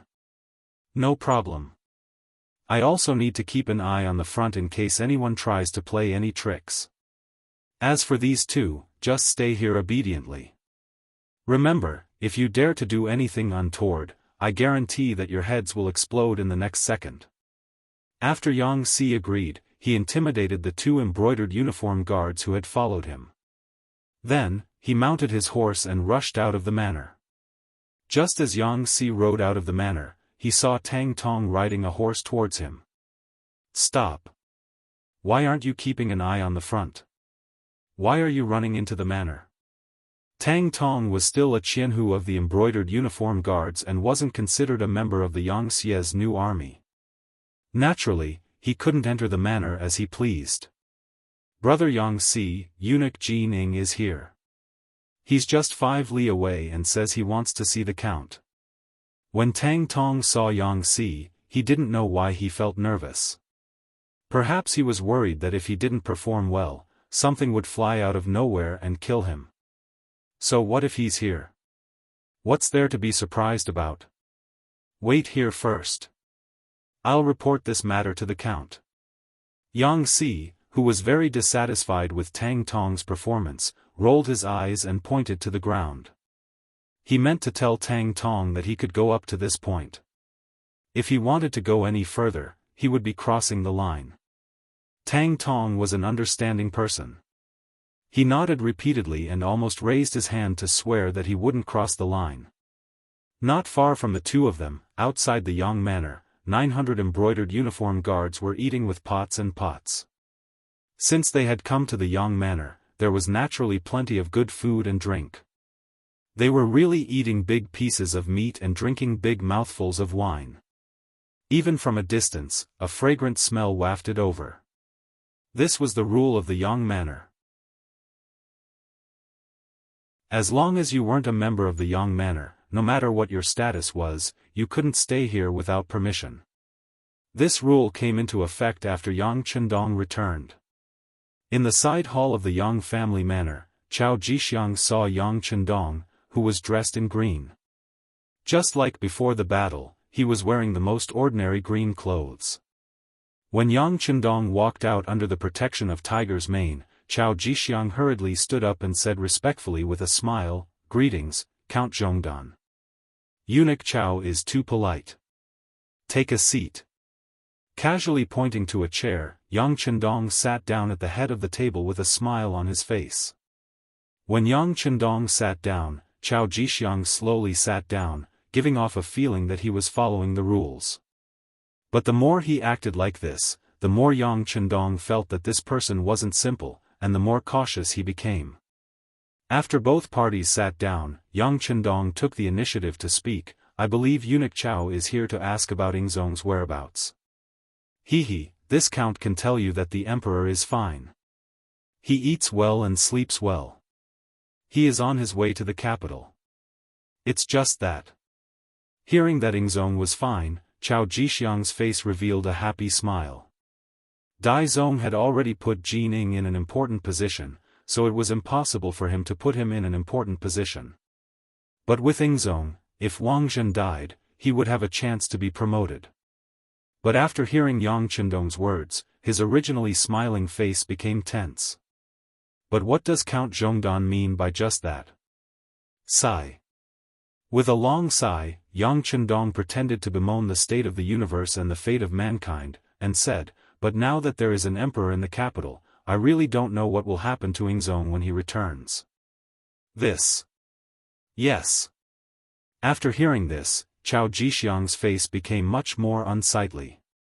Now that there was a new substitute emperor, Zhu Qiyu, in the capital, why would Zhu Qizhen return at this time? It was impossible for there to be two emperors in a single dynasty. One of them was destined to leave the throne. Although Ingzong had been the emperor for a long time, Dai Zong now occupied the capital, controlled the army, and had the initiative. If they really fought, it was unknown who would win.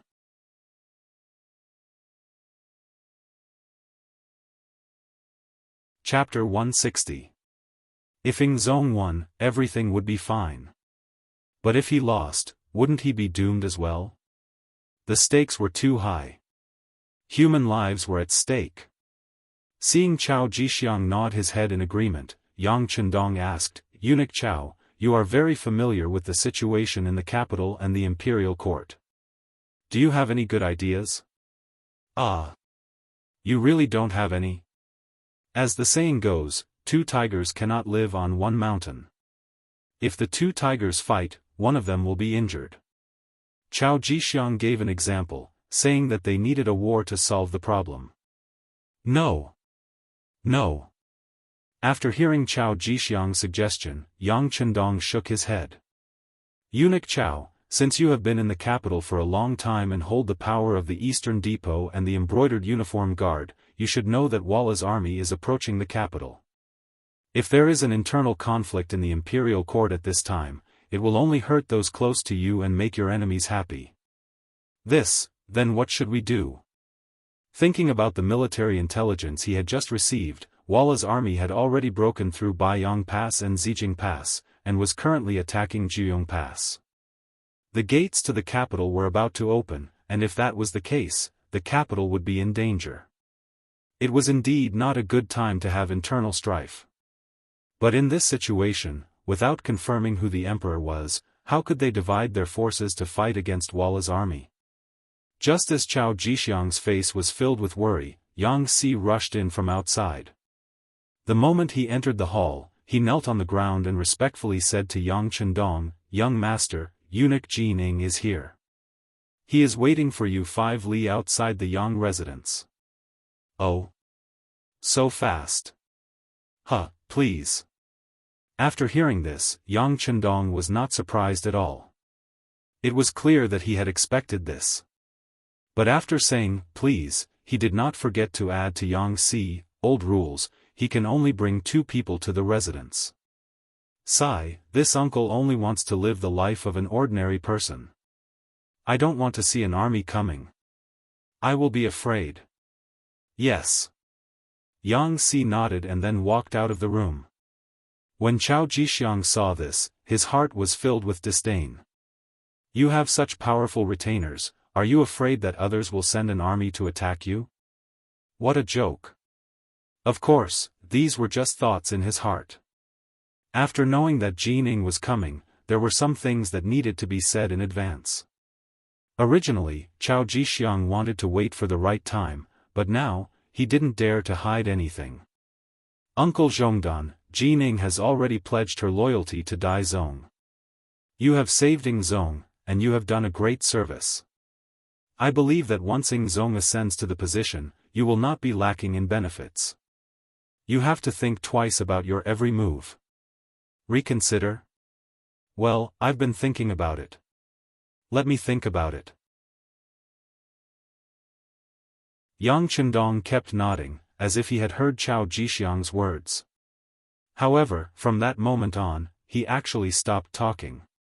Instead, he closed his eyes, giving off the feeling that he was thinking about something. However, he was actually waiting for Jin Ying's arrival. Only when she was here could the next step be carried out as he wished. Seeing that Yang Chendong was indeed reconsidering, Chao Jixiang suddenly became anxious. "Uncle Zhongdan, no matter what, Ing Zong has been in power for more than 10 years. He is still very popular in the imperial court. Compared to Dai Zong, who has just ascended to the position, he has too many advantages. He should be the one to take charge." That's right. Eunuch Chao is right. Let me think about it carefully." Yang Chendong still didn't open his eyes.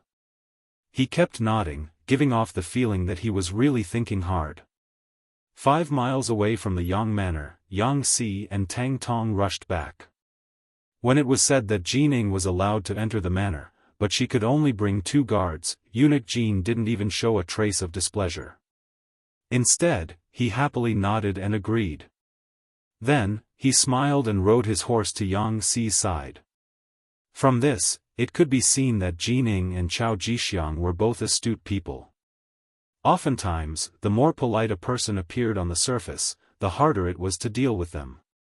Not long after, Jin Ing appeared at the Yang Manor. When she entered the side hall, she saw Yang Chendong resting with his eyes closed. Chao Jixiang had an anxious expression on his face.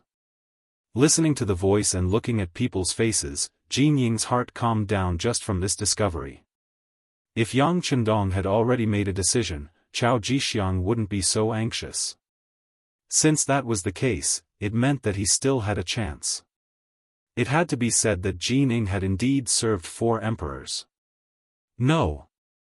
Now, it should be 5 emperors. Few people could compare to her decisiveness in doing things. Seeing that the situation was still uncertain, she reached into her clothes and took out an imperial edict with a golden dragon on it. At the same time, she shouted, "The imperial edict has arrived. Uncle Zhongdan, please accept it." I, Yang Chendong, accept the imperial edict." When he heard that it was an imperial edict, an undetectable joy flashed across Yang Chendong's eyes. He knew that Dai Zong was going to give him some benefits. He just didn't know what kind of conditions Dai Zong would give him. Yang Chendong knelt on the ground. Jining read aloud, "By the will of the heavens, the emperor decrees that Count Zhongdan Yang Chendong is young and promising. He is proficient in both martial arts and literature. He protected the retired emperor on the dangerous battlefield. His loyalty to the great Ming dynasty is witnessed by the heavens and earth. He is hereby conferred the title of Duke Zhongdan and the position of commander of the Brocade Guards."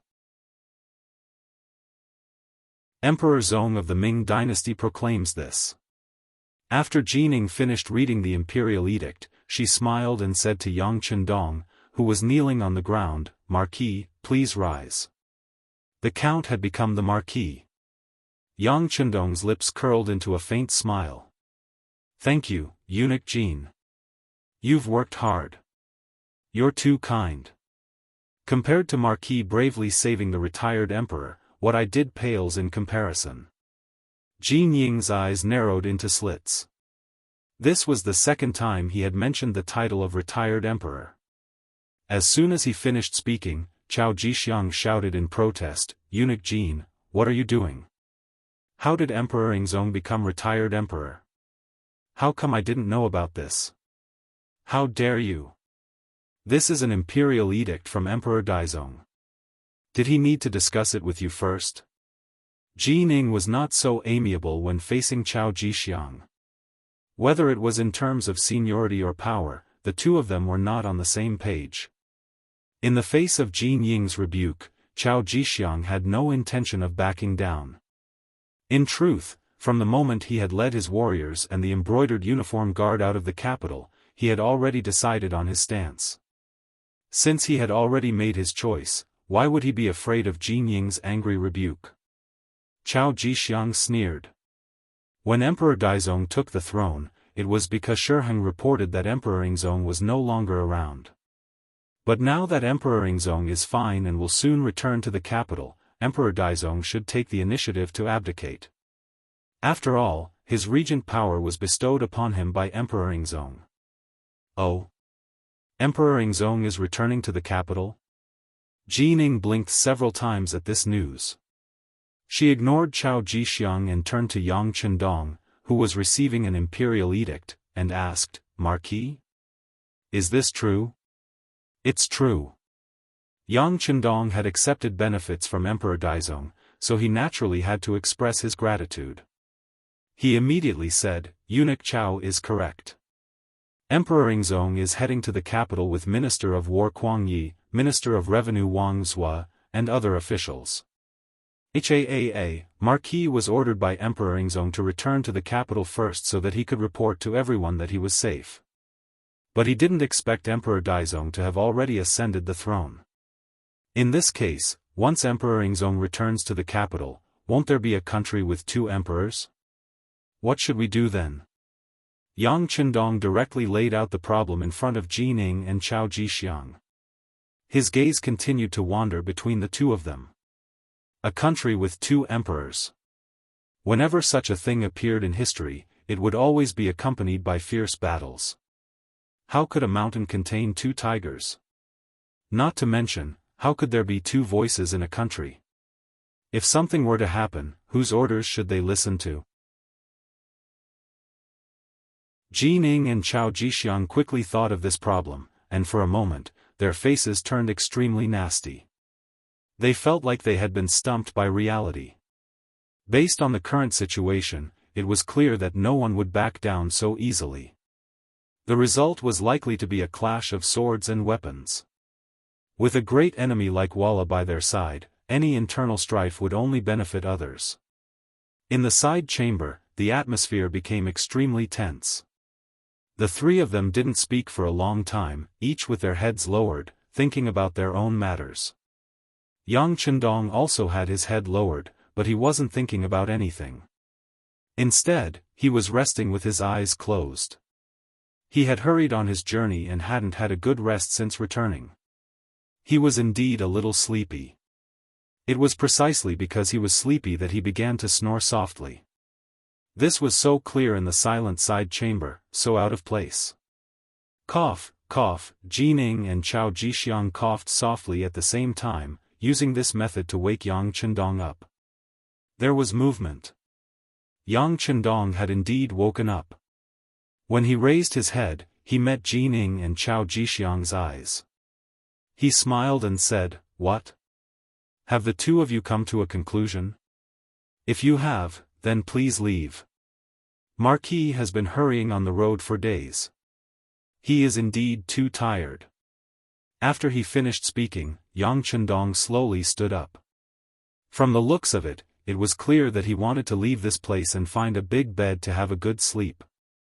Yang Chendong wanted to leave. This made Jining and Chao Jixiang very anxious. They both knew that they couldn't make a decision on their own. If the other party was unwilling to give in, they wouldn't give in either. In the end, they would only meet in battle. This was an outcome that neither of them wanted to see, because no one could guarantee that they would be the victor. After thinking about it, he still needed Yang Chendong to be a partner, or a middleman, to give a balanced and reasonable way to deal with it. Since that was the case, how could they let him leave? At that moment, the two of them blocked Yang Chendong's path. "Marquis, we can't come to a conclusion. Can you please show us the way?"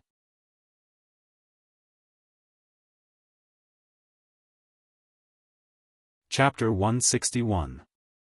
You want me to lead the way? You trust Marquis that much? Yang Chendong was already familiar with his current identity. He spoke without missing the word ho. Jining and Chao Jixiang were not displeased at all. On the contrary, they both nodded solemnly with serious expressions. "Ai, if that's the case, then Marquis will say a few words." As he spoke, Yang Chendong returned to his seat at the head of the table. All right. Let's ask Marquis to say a few words. No matter what your decision is, Emperor Daizong will seriously consider it and thank you." Jining quickly expressed her determination. At the same time, she brought up Daizong's identity.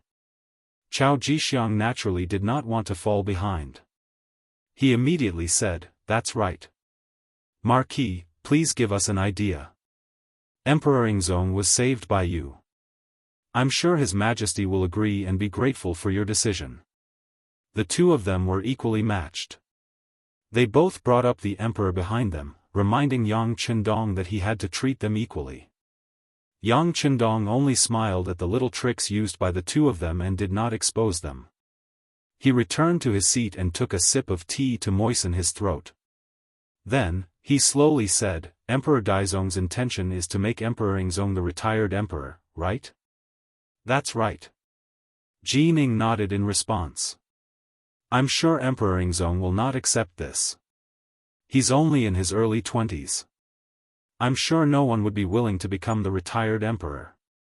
When Yang Chendong said this, he looked at Chao Jixiang and asked.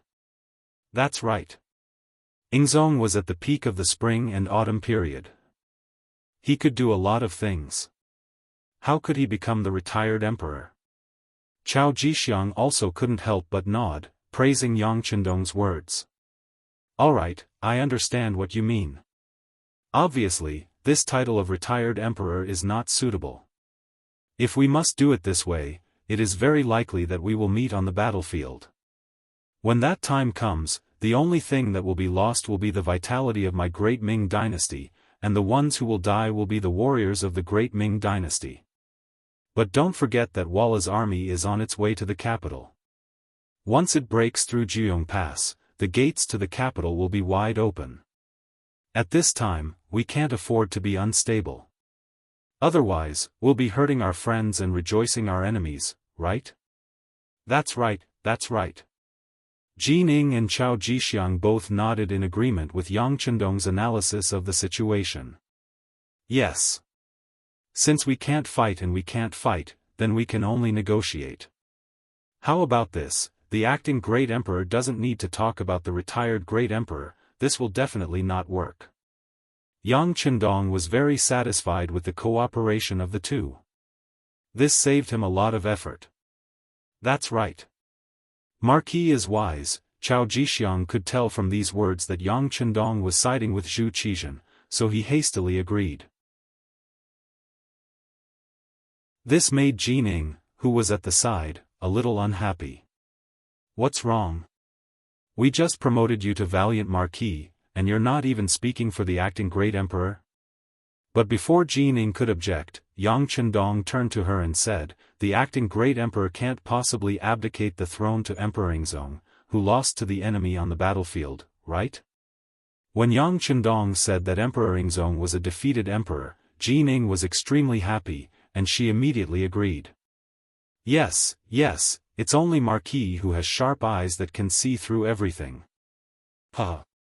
Yang Chendong only chuckled at this not-so-clever flattery, not minding it at all. Instead, he continued, then this matter is already extremely clear. Everyone has their own reasons, and both of you are emperors of the 9 and 5. Relying on the capital alone won't be enough to satisfy your needs. Why not shift your gaze elsewhere? Why must you stick to one place? The Great Ming doesn't just have one major city, the capital. Ah. What is Marquis' intention? When Jining and Chao Jixiang heard this, they were stunned. They did not understand what Yang Chendong meant. This isn't Marquis' intention. The two of you asked me for advice, so I had no choice but to come up with this idea. Of course, this idea might not be very clever, but if eunuchs don't think it's appropriate, you can just pretend that Marquis didn't say anything. Yang Chendong chuckled, putting on a nonchalant expression. In fact, this result was within his expectations. In fact, he had already made preparations for this when Yingzong set out for the war. Yang Chendong had come up with the idea, but he didn't want to take the blame. Jining and Chao Jixiang were both shrewd people, so how could they not understand the meaning behind these words? The two of them immediately nodded. Yes, we asked Marquis for the idea.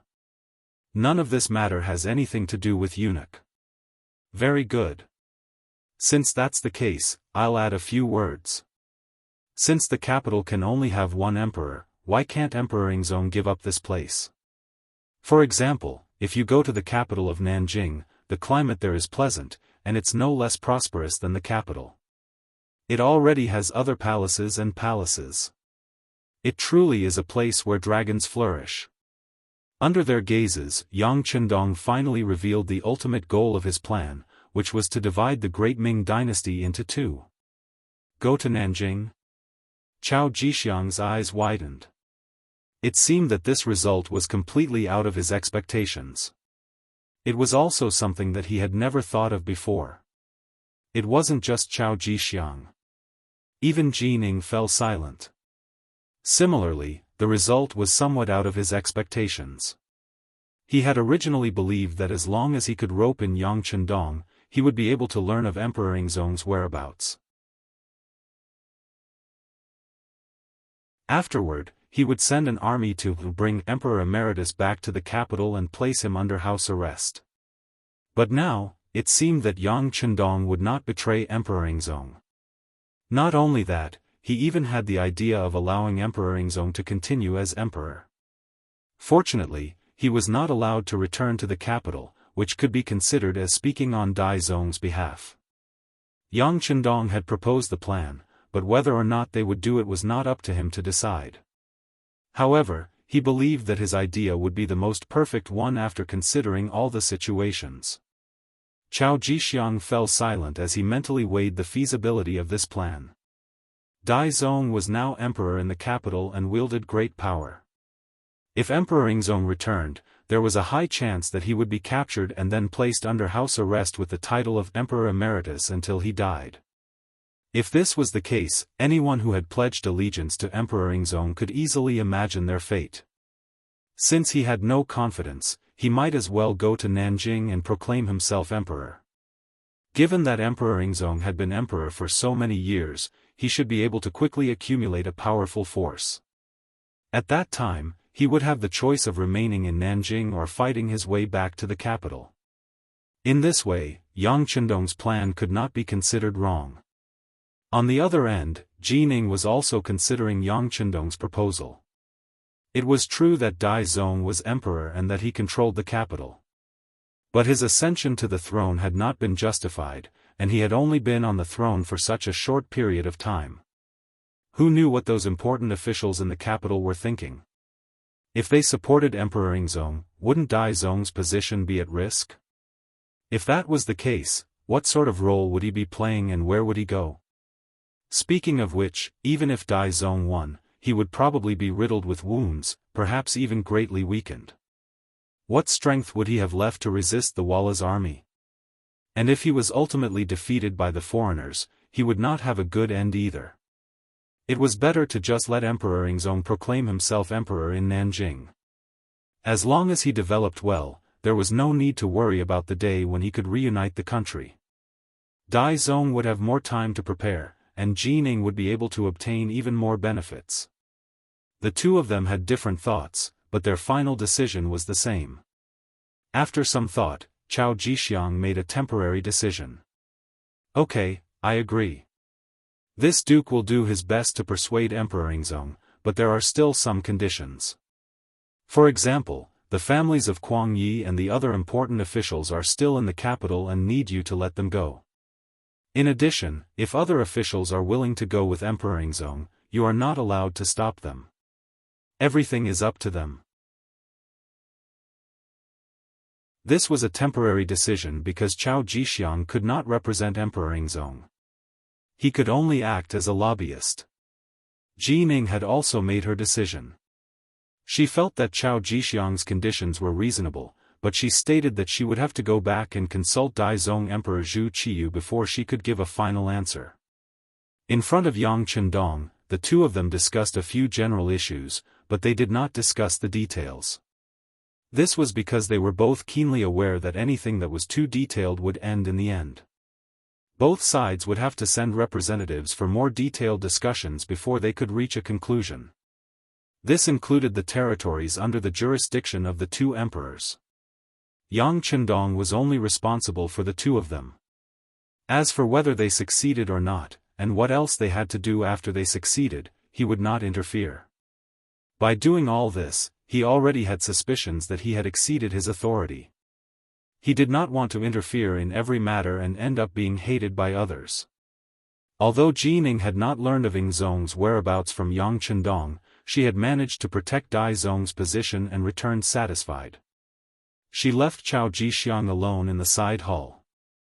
He had to see Emperor Yingzong before he could do anything. Marquis will arrange for someone to lead you to Emperor Yingzong. You can do as you see fit. Oh right, when you leave, remember to bring Empress Qian with you. I think she will cooperate with you to do some things. Looking at Chao Jixiang, who was standing there with a longing expression, Yang Chendong left these words before he got up and left the side hall. Now that he had succeeded, he could finally have a good rest for a few days. Of course, some people might ask, why did Yang Chendong give up such a good opportunity to control the emperor and give it to Chao Jixiang when he already had actual control over Zhu Qizhen? This was where Yang Chendong was smart. Mingzong had ascended to the throne, and Yingzong was naturally weaker. In addition, Yang Chendong had played a balancing role in the middle. It could be seen that in the future, no matter who it was, it would be very difficult to have the great Ming dynasty alone. Since Yingzong was no longer the one and only emperor whose words carried enormous weight, why did Yang Chendong want to hold him in his hands and make him the target of public criticism? With an emperor by his side, he would have to ask for instructions from time to time, and he would even have to kneel. How could it compare to the pleasure and satisfaction of being an independent third party?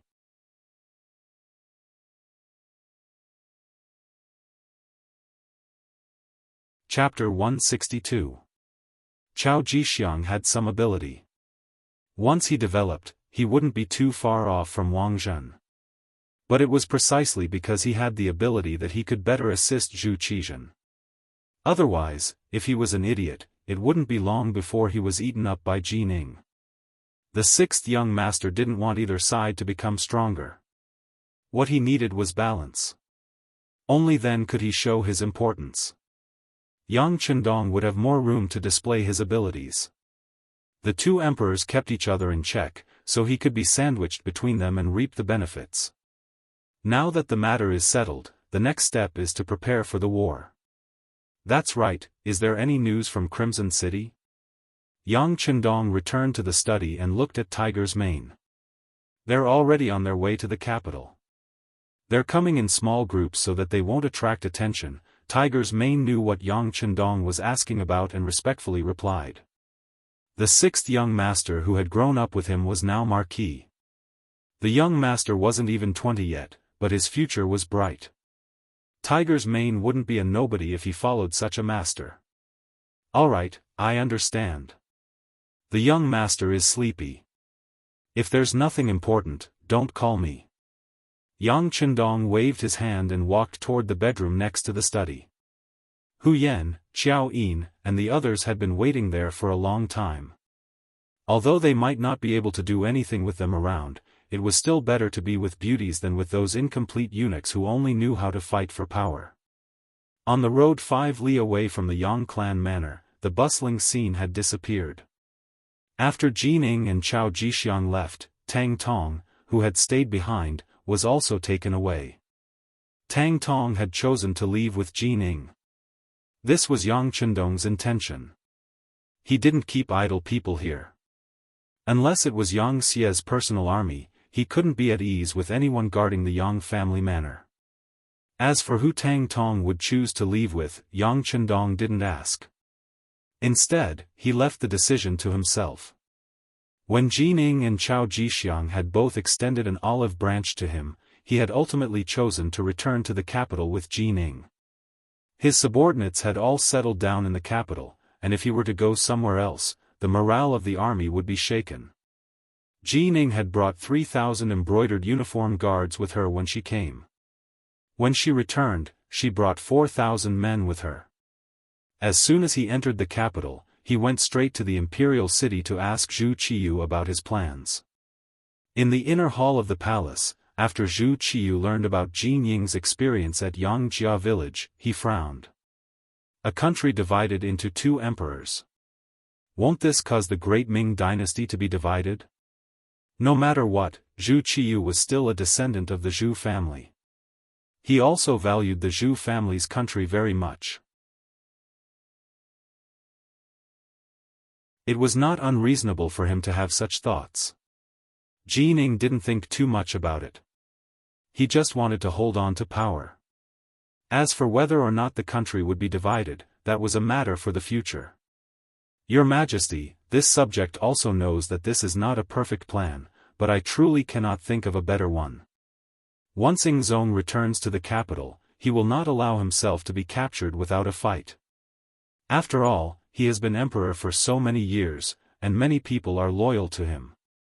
If he raises his arm and receives even more support, we might not even have a place to stay. It would be better to slow down for now. I trust that with your Majesty's benevolence, it won't be long before you have even more people sincerely submit to you. At that time, wouldn't it be very easy for the realm to fall into your Majesty's hands? Jining placed Zhu Qiyu in a very high position, her eyes brimming with confidence. These words spurred Zhu Qiyu on, filling him with confidence for the future. Fine. This is all we can do. But we still need to prevent even more officials from leaving with Ingzong.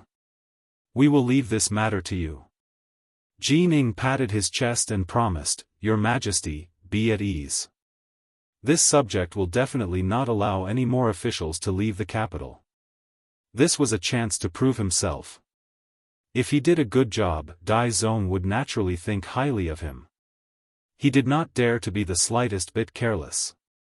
Hebei's Baoding Prefecture, a strategic town more than 300 li from the capital of the great Ming dynasty.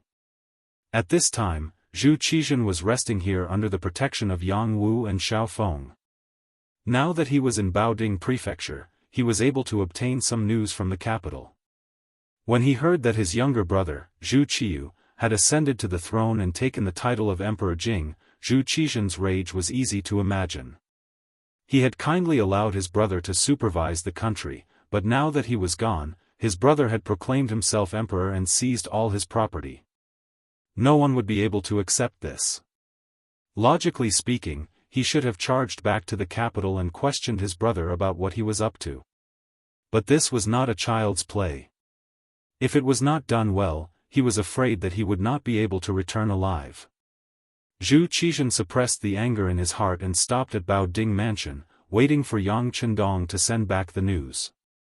In the Tumu Fortress incident, Zhu Qizhen had seen how formidable Yang Chendong was. His actions could be said to be a model example of preparing for a rainy day. This was especially true for this mercenary army. On their way here, they had killed almost all the threats in the bud. Just based on what he saw, he didn't know how many groups of Vala cavalry had been wiped out before they could discover them. Their methods were powerful, their training was thorough, and their movements were nimble. Not even the elites of the great Ming dynasty could compare to them. After Yang Chendong left, Zhu Qizhen had communicated with Xiao Feng many times, hoping to use this army for his own use. He had even tried to tempt them with the promise of a beautiful future. But the results were not very good. After interacting with them, he realized that this was an army that only recognized money and not people. According to Xiao Feng, as long as you gave them money, they would work for you. As for promises, they could forget about them. They were far less practical than money. Moreover, because of Zhu Qizhen's status, Xiao Feng's hiring fee was 3 times that of Yang Chendong's. In other words, for every mission, a group of 100 people would need at least 3 million taels of silver, and this was the kind that had to be paid in advance. The army had been defeated and all their weapons had been lost. Where would Zhu Qizhen find the money to support such a large expenditure? He could only think of transferring money from the national treasury after entering the capital. But now that Zhu Qiyu was the emperor, he could forget about the national treasury. This made Zhu Qizhen feel even more dejected. At one point, Zhu Qizhen even had to consider where he would go in the future. If Yang Chendong did not care about him, what would he do? He would not even have the ability to protect himself. This worry disappeared without a trace 3 days later. Cao Jixiang arrived, and with him were 3,000 embroidered uniform guards. Under the lead of Beta Persei, Cao Jixiang successfully reported to Yingzong. As soon as he saw Yingzong, he immediately knelt on the ground and shouted, "Long live the emperor!" At this moment, Zhu Qizhen felt a sense of superiority. He even had the thought of bringing an army to the capital to seize the throne. Just as this thought appeared, he saw Xiao Feng and the others leave. The heroic spirit that had just appeared in his heart disappeared without a trace. After seeing the strength of this mercenary army, he began to despise the embroidered uniform guards in his heart. Cao Jixiang arrived, and after seeing Yingzong and the 9 officials, he gave them a detailed account of what had happened in the capital.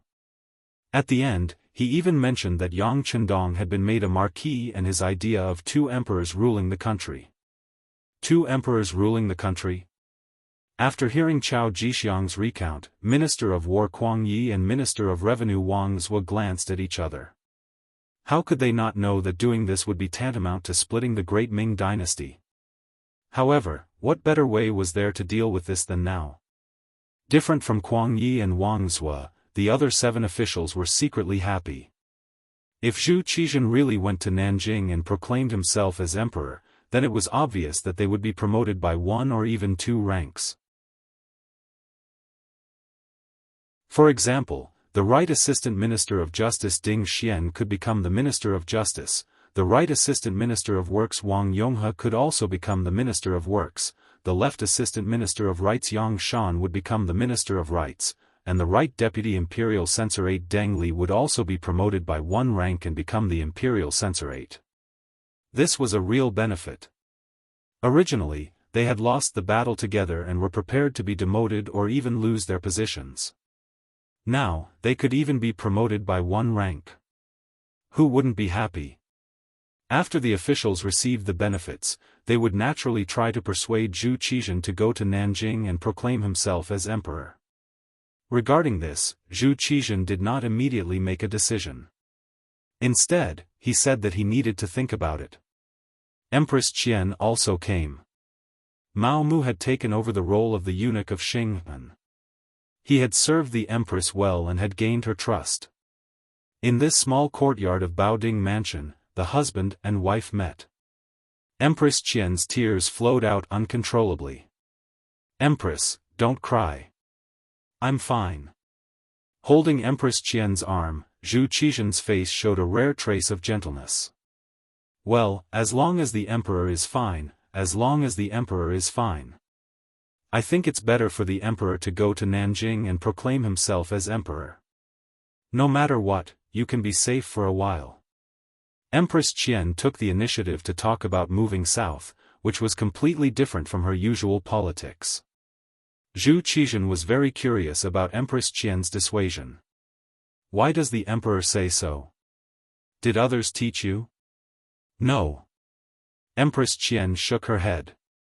"Your concubine has lived in the palace for a long time and has seen that the Mastiff King has managed the imperial city well, and with the assistance of eunuch Jining and the others, he now holds great power. If the emperor were to go to the capital, there would definitely be a major battle. In this case, the odds are against you." Originally, Zhu Qizhen had thought that Empress Qian had been instigated to say such words of dissuasion. Now, hearing this, Zhu Qizhen understood that the situation in the capital had truly changed. Even the empress, who rarely asked about politics, could sense it. As he cursed Zhu Qiyu, Jining, and the others for being shameless, he began to consider the matter of moving south. That night, Zhu Qizhen appeared in front of Cao Jixiang and the other officials, his face radiant. He said that he agreed to move south, but he could not let the Mastiff King off so easily. He wanted to go to the capital to ask for people and money, as well as the families of the officials, especially Crown Prince Zhu Jianchen, to be brought out of the imperial city. As long as Zhu Qizhen agreed, the other officials naturally would not object. After 2 days of discussion, they came up with a plan.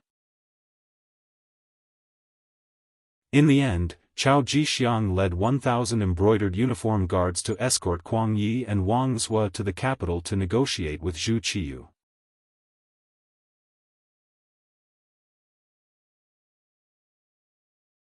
Chapter 163.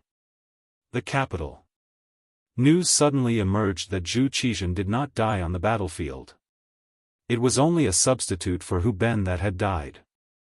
This news was like a gust of wind that had grown wings, quickly reaching the homes of the officials. For a moment, many of them were shocked and at a loss of what to do. 5 days after the news appeared, Kuang Yi and Wang Zhua, who had followed Ingzong to the battlefield, entered the capital under the protection of 1,000 embroidered uniform guards. Their appearance confirmed the news. Soon after, another piece of news appeared. Ingzong would not return to the capital and would instead accompany Nanjing to proclaim himself as emperor. For a time, the Great Ming would have 2 emperors ruling together. For a good country to have 2 emperors, although they were both surnamed Zhu and shared the same ancestor, it could not be considered a split. However, as time passed, the situation would naturally develop. Many far-sighted officials could see this fact. However, before they could wonder why such a change had occurred, another piece of news appeared that made them dizzy. Ingzong would need many officials to proclaim himself as emperor in Nanjing. If any of the officials in the capital were willing, they could follow Kuang Yi and Wang Zhua to Nanjing to take up their posts. Should they pledge loyalty to the current substitute emperor Zhu Qiyu or the previous emperor Zhu Qizhen? This was a choice that was placed in front of the officials. For a moment, each of the officials began to make their own calculations and began to consider the gains and losses in this matter.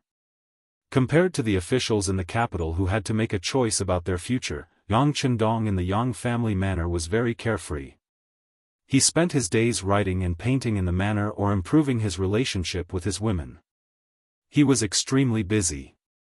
It was worth mentioning that during these few days of rest, Yang Chendong had taken in Lady Xiang. This woman, who looked like the young 13th mistress, had a strange fragrance and an enchanting figure, which made him fall into a land of gentleness, making him feel very uncomfortable. On the other hand, although Hu Yan had a few intimate actions with Yang Chendong, she had always scrupulously adhered to her bottom line. In her words, the first time had to be reserved for the wedding night in Lulang. Yang Chendong did not insist on this. When it came to matters of the heart, he had always pursued success when the conditions were right. He would never force anyone. Beta Persei, Yang Wu, and Xiao Feng returned to Yang Manor and set up a tight blockade around the perimeter. Yang Chendong, who had always attached great importance to his own safety, would never allow anyone to have the possibility of threatening his safety. Just like that, the days passed in a seemingly pleasant manner. Until a guest suddenly came to visit. Yang Chendong had no choice but to welcome him personally. He even went to the entrance of the manor.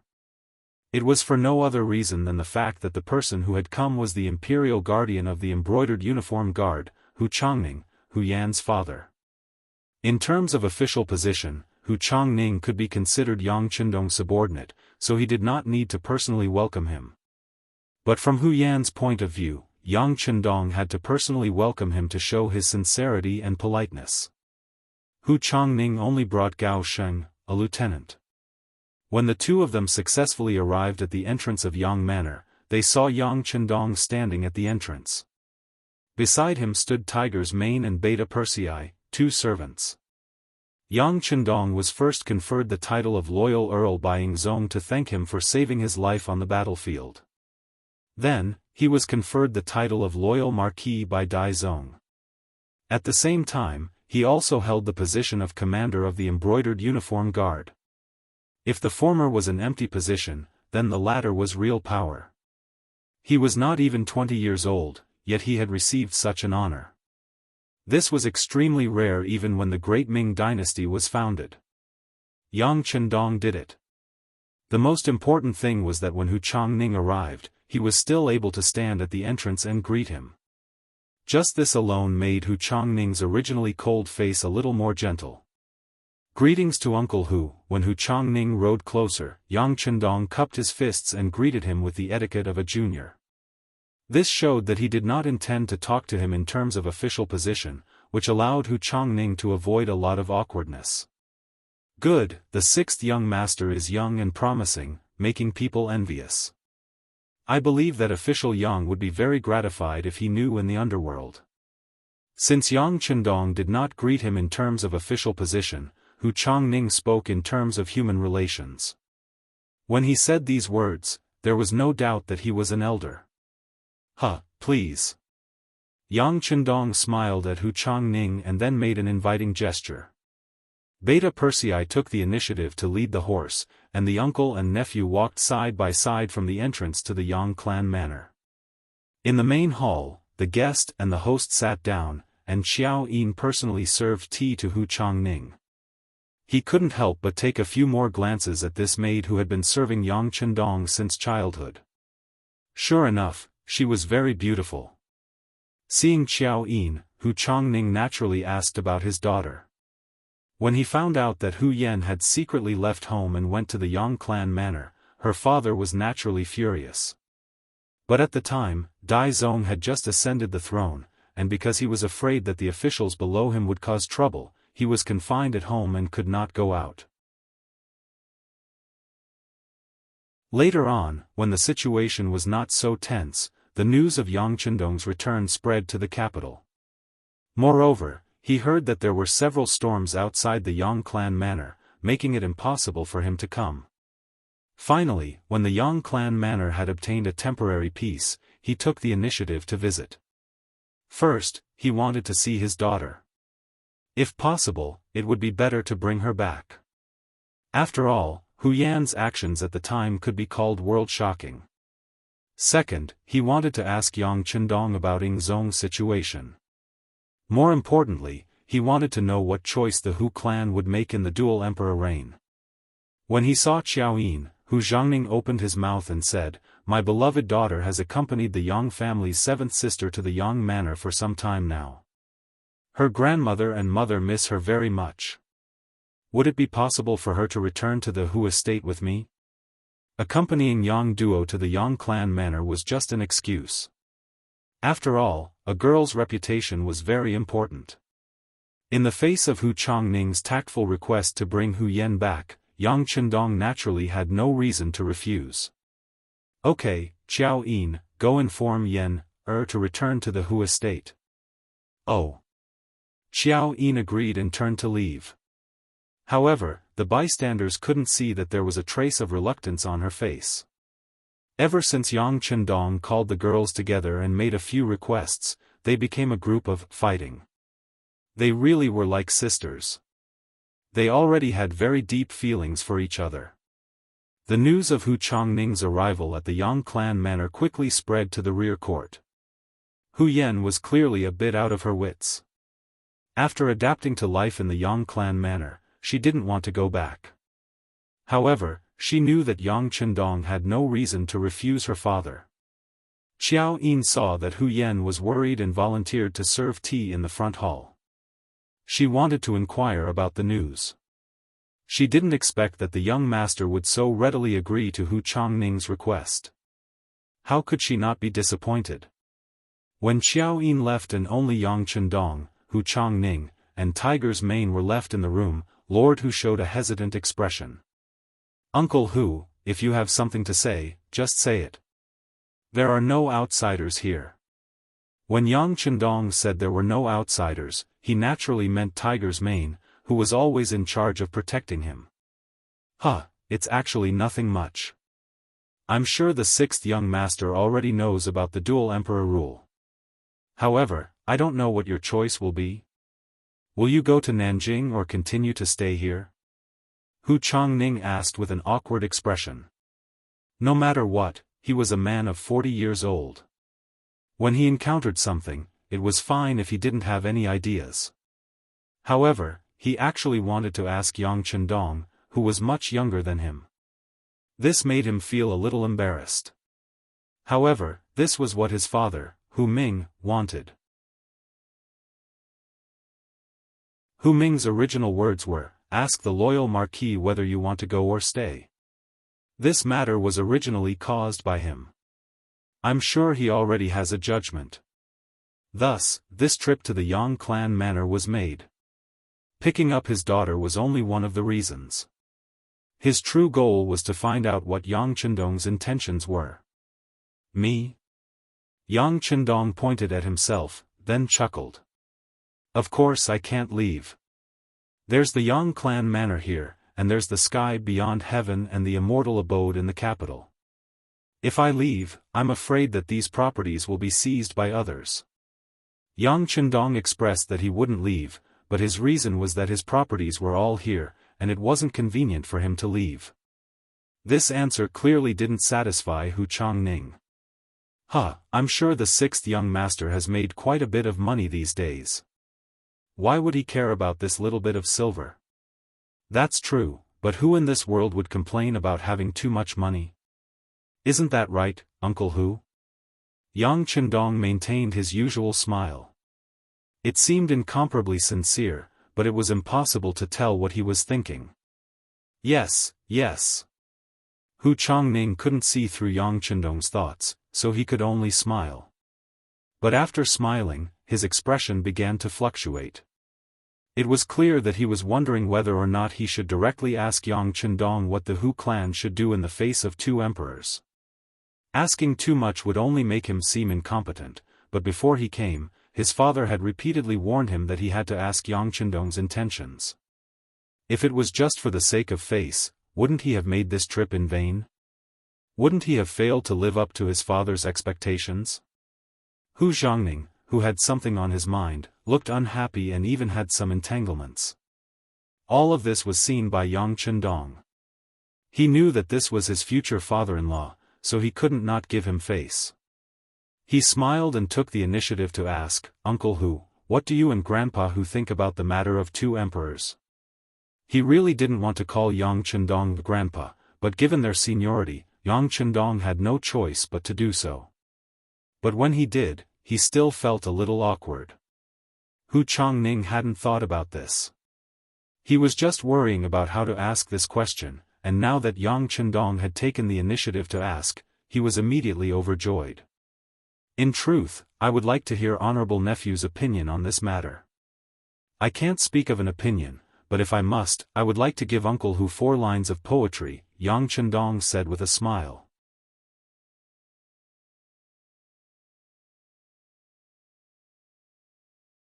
Chapter 164.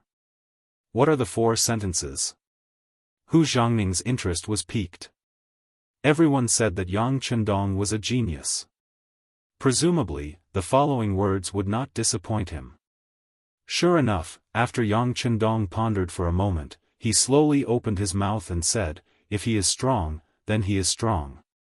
If he is strong, then he is strong. If he is tyrannical, then he is tyrannical. The moon shines over the river." This was the record of the 9 yang divine art in the heavenly sword and dragon saber. It meant that no matter how strong or fierce the enemy was, one could treat it as a breeze blowing over the mountain. The moon shines over the river. Although it could affect one's body, it could not cause the slightest harm. However, how could one not harm one's body? It meant that in the face of the chaos of the outside world, as long as one stayed strong and worked hard to improve one's abilities in all aspects, one would be unharmed. Hu Ming was originally a capable official and had been the Minister of Rights for many years. It could be said that he had disciples all over the world. His son, Hu Xiangning, had also grown up. With this kind of strength, whether it was following Ying Zong or Dai Zong, there would not be any problems. As long as he stayed within his position, no one could easily touch him. Not to mention, there was also Yang Chendong helping from the side. He would not watch as something happened to the Hu family. In history, even when Ying Zong ascended to the throne, until his death, Hu Ming was still firmly seated in the high position of the Minister of Rights. It was not until he was over 80 years old that he resigned from his position after Ying Zong succeeded in seizing the family. From this, it could be seen that he was originally an evergreen tree in the bureaucracy. How could anyone move him just because they wanted to? Hu Xiangning did not think so much at this time.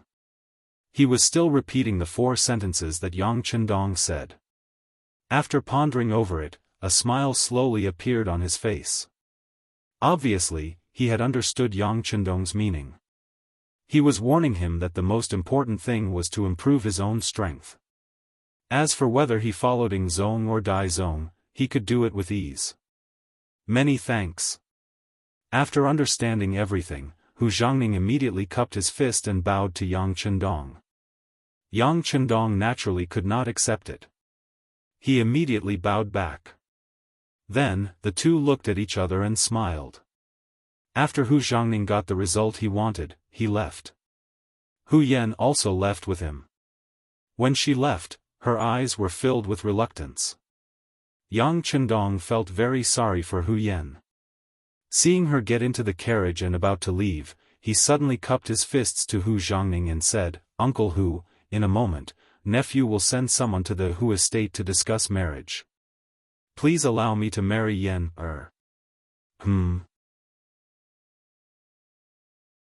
Hu Xiangning's expression faltered slightly upon hearing this before a look of elation appeared on his face. Good, good, I'll go back and tell father, mother, and Yenner's mother about this.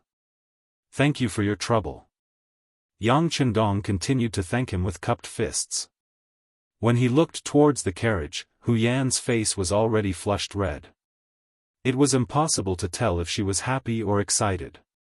Tiger's mane saw everything. He walked up to Yang San and patted him on the shoulder.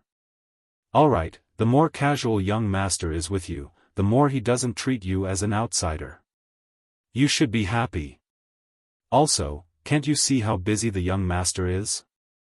The wedding is near, and the young master has to personally plan and participate in everything. It's a pity that there's not much we can do to help. By the way, when the young master is celebrating, there can be no accidents. If anyone has the intention to cause trouble, there's no need to report it. Just kill them. If there's any responsibility, I'll bear it. Yes, there won't be any mistakes. Don't worry, Chief. When Yang San said this, his eyes narrowed, and a cold aura emanated from his body. Without Yang Chendong, he wouldn't be where he was today. If anyone dared to cause trouble on the wedding day, they'd definitely be tired of living. Soon, they'd become a corpse without any warmth. Yang San left quietly, just like how he had come.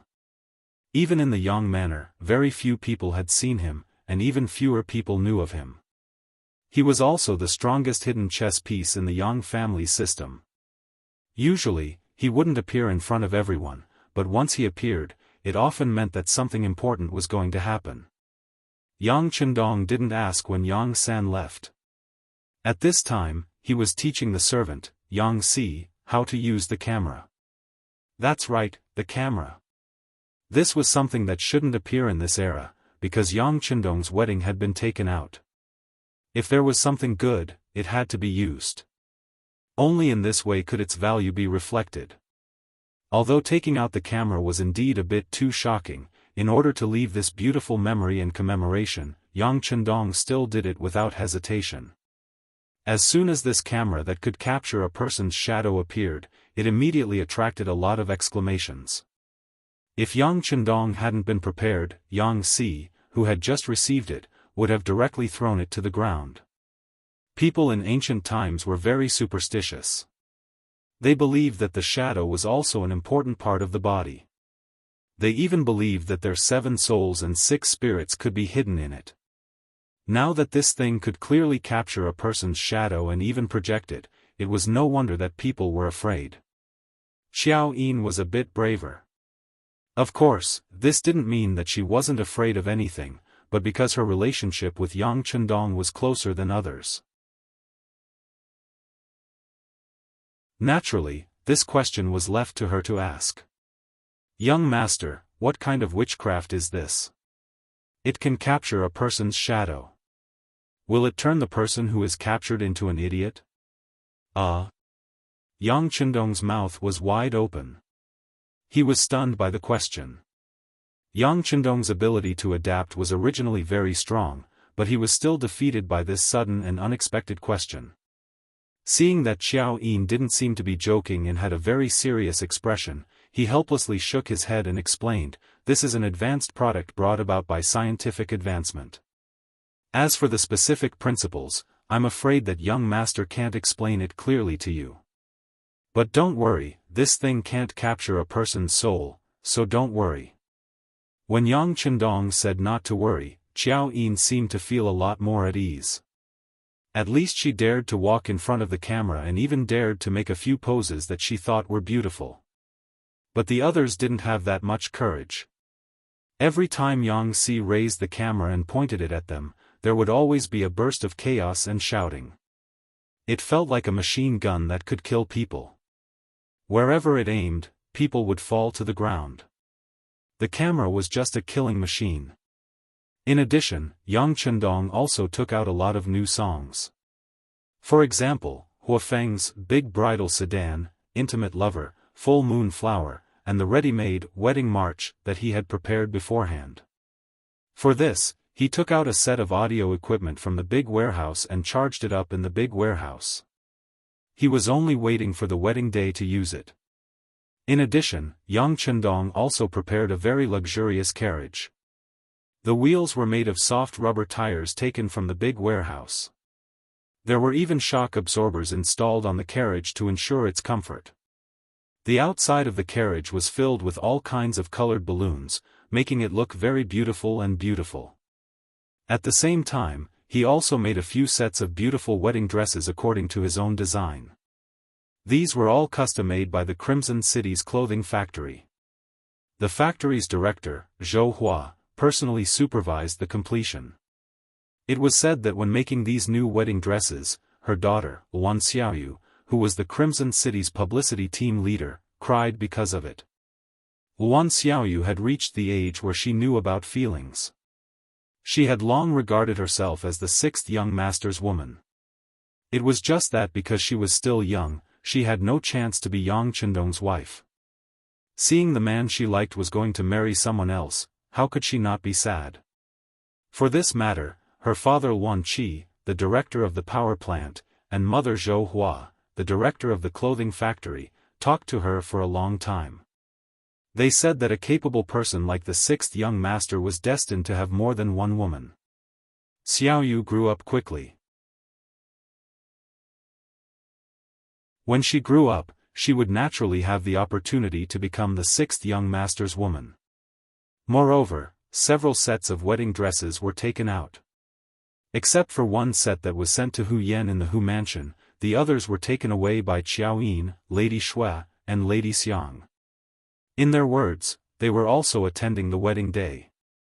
According to Yang Qindong's intention, they were going to be the bridesmaids of the bride, but in fact, they were also completing their wedding with sixth young master. In this regard, Yang Qindong acquiesced. In the feudal society, even the emperor only had one empress. It was impossible for him to have several wives at the same time, so it was impossible for him to give them a grand wedding. Therefore, it was a good thing to take this opportunity to hold all of them together. The bride had a wedding dress, and Yang Qindong prepared a suit for himself. The pure white suit was tailor-made, making Yang Qindong look more handsome and sunny. As the groomsmen, Tiger's Mane, Beta Persei, and Yang Wu were dressed in black suits, looking very energetic. As for the several servants, Yang San, as the deputy director of the security bureau and the actual helmsman, naturally had to protect everything in the dark. Yang Lu was responsible for the security on the surface. In this way, the manpower was put to good use. 3 days passed in the blink of an eye. On the 6th day of October, the Yang family manor was already decorated with festive decorations. Colored balls, ribbons, and bright red, happy characters were posted everywhere. In front of Yang Xi's camera, amid a burst of firecrackers, the wedding procession set off just as dawn broke. Yang Qindong, dressed in a white suit, was sitting in a special carriage. Beside him were Tiger's Mane and Beta Persei. Yang Wu was in charge of driving the carriage. Under the protection of Yang Lu, Qiu Vi, and Dao Shao, they went to the capital. In the dark, Xiao Feng and Ling Feng were on guard at all times to ensure the safety of the young master. The Hu mansion in the capital was also decorated with ribbons, giving people a feeling of jubilation. Qiao Yin, Madame Shui, Madame Xiang, and the others had arrived at the Hu mansion a day in advance to accompany Hu Yan through the most difficult night before dawn. When the sky brightened, the women began to get busy and put on the new wedding dresses that had never been seen before. On the side of the road leading to the Hu mansion, there were already embroidered uniform guards standing guard. You're tuning in to the Unparalleled SwordWill YouTube channel. Don't forget to subscribe and join us on this journey to catch the most captivating stories.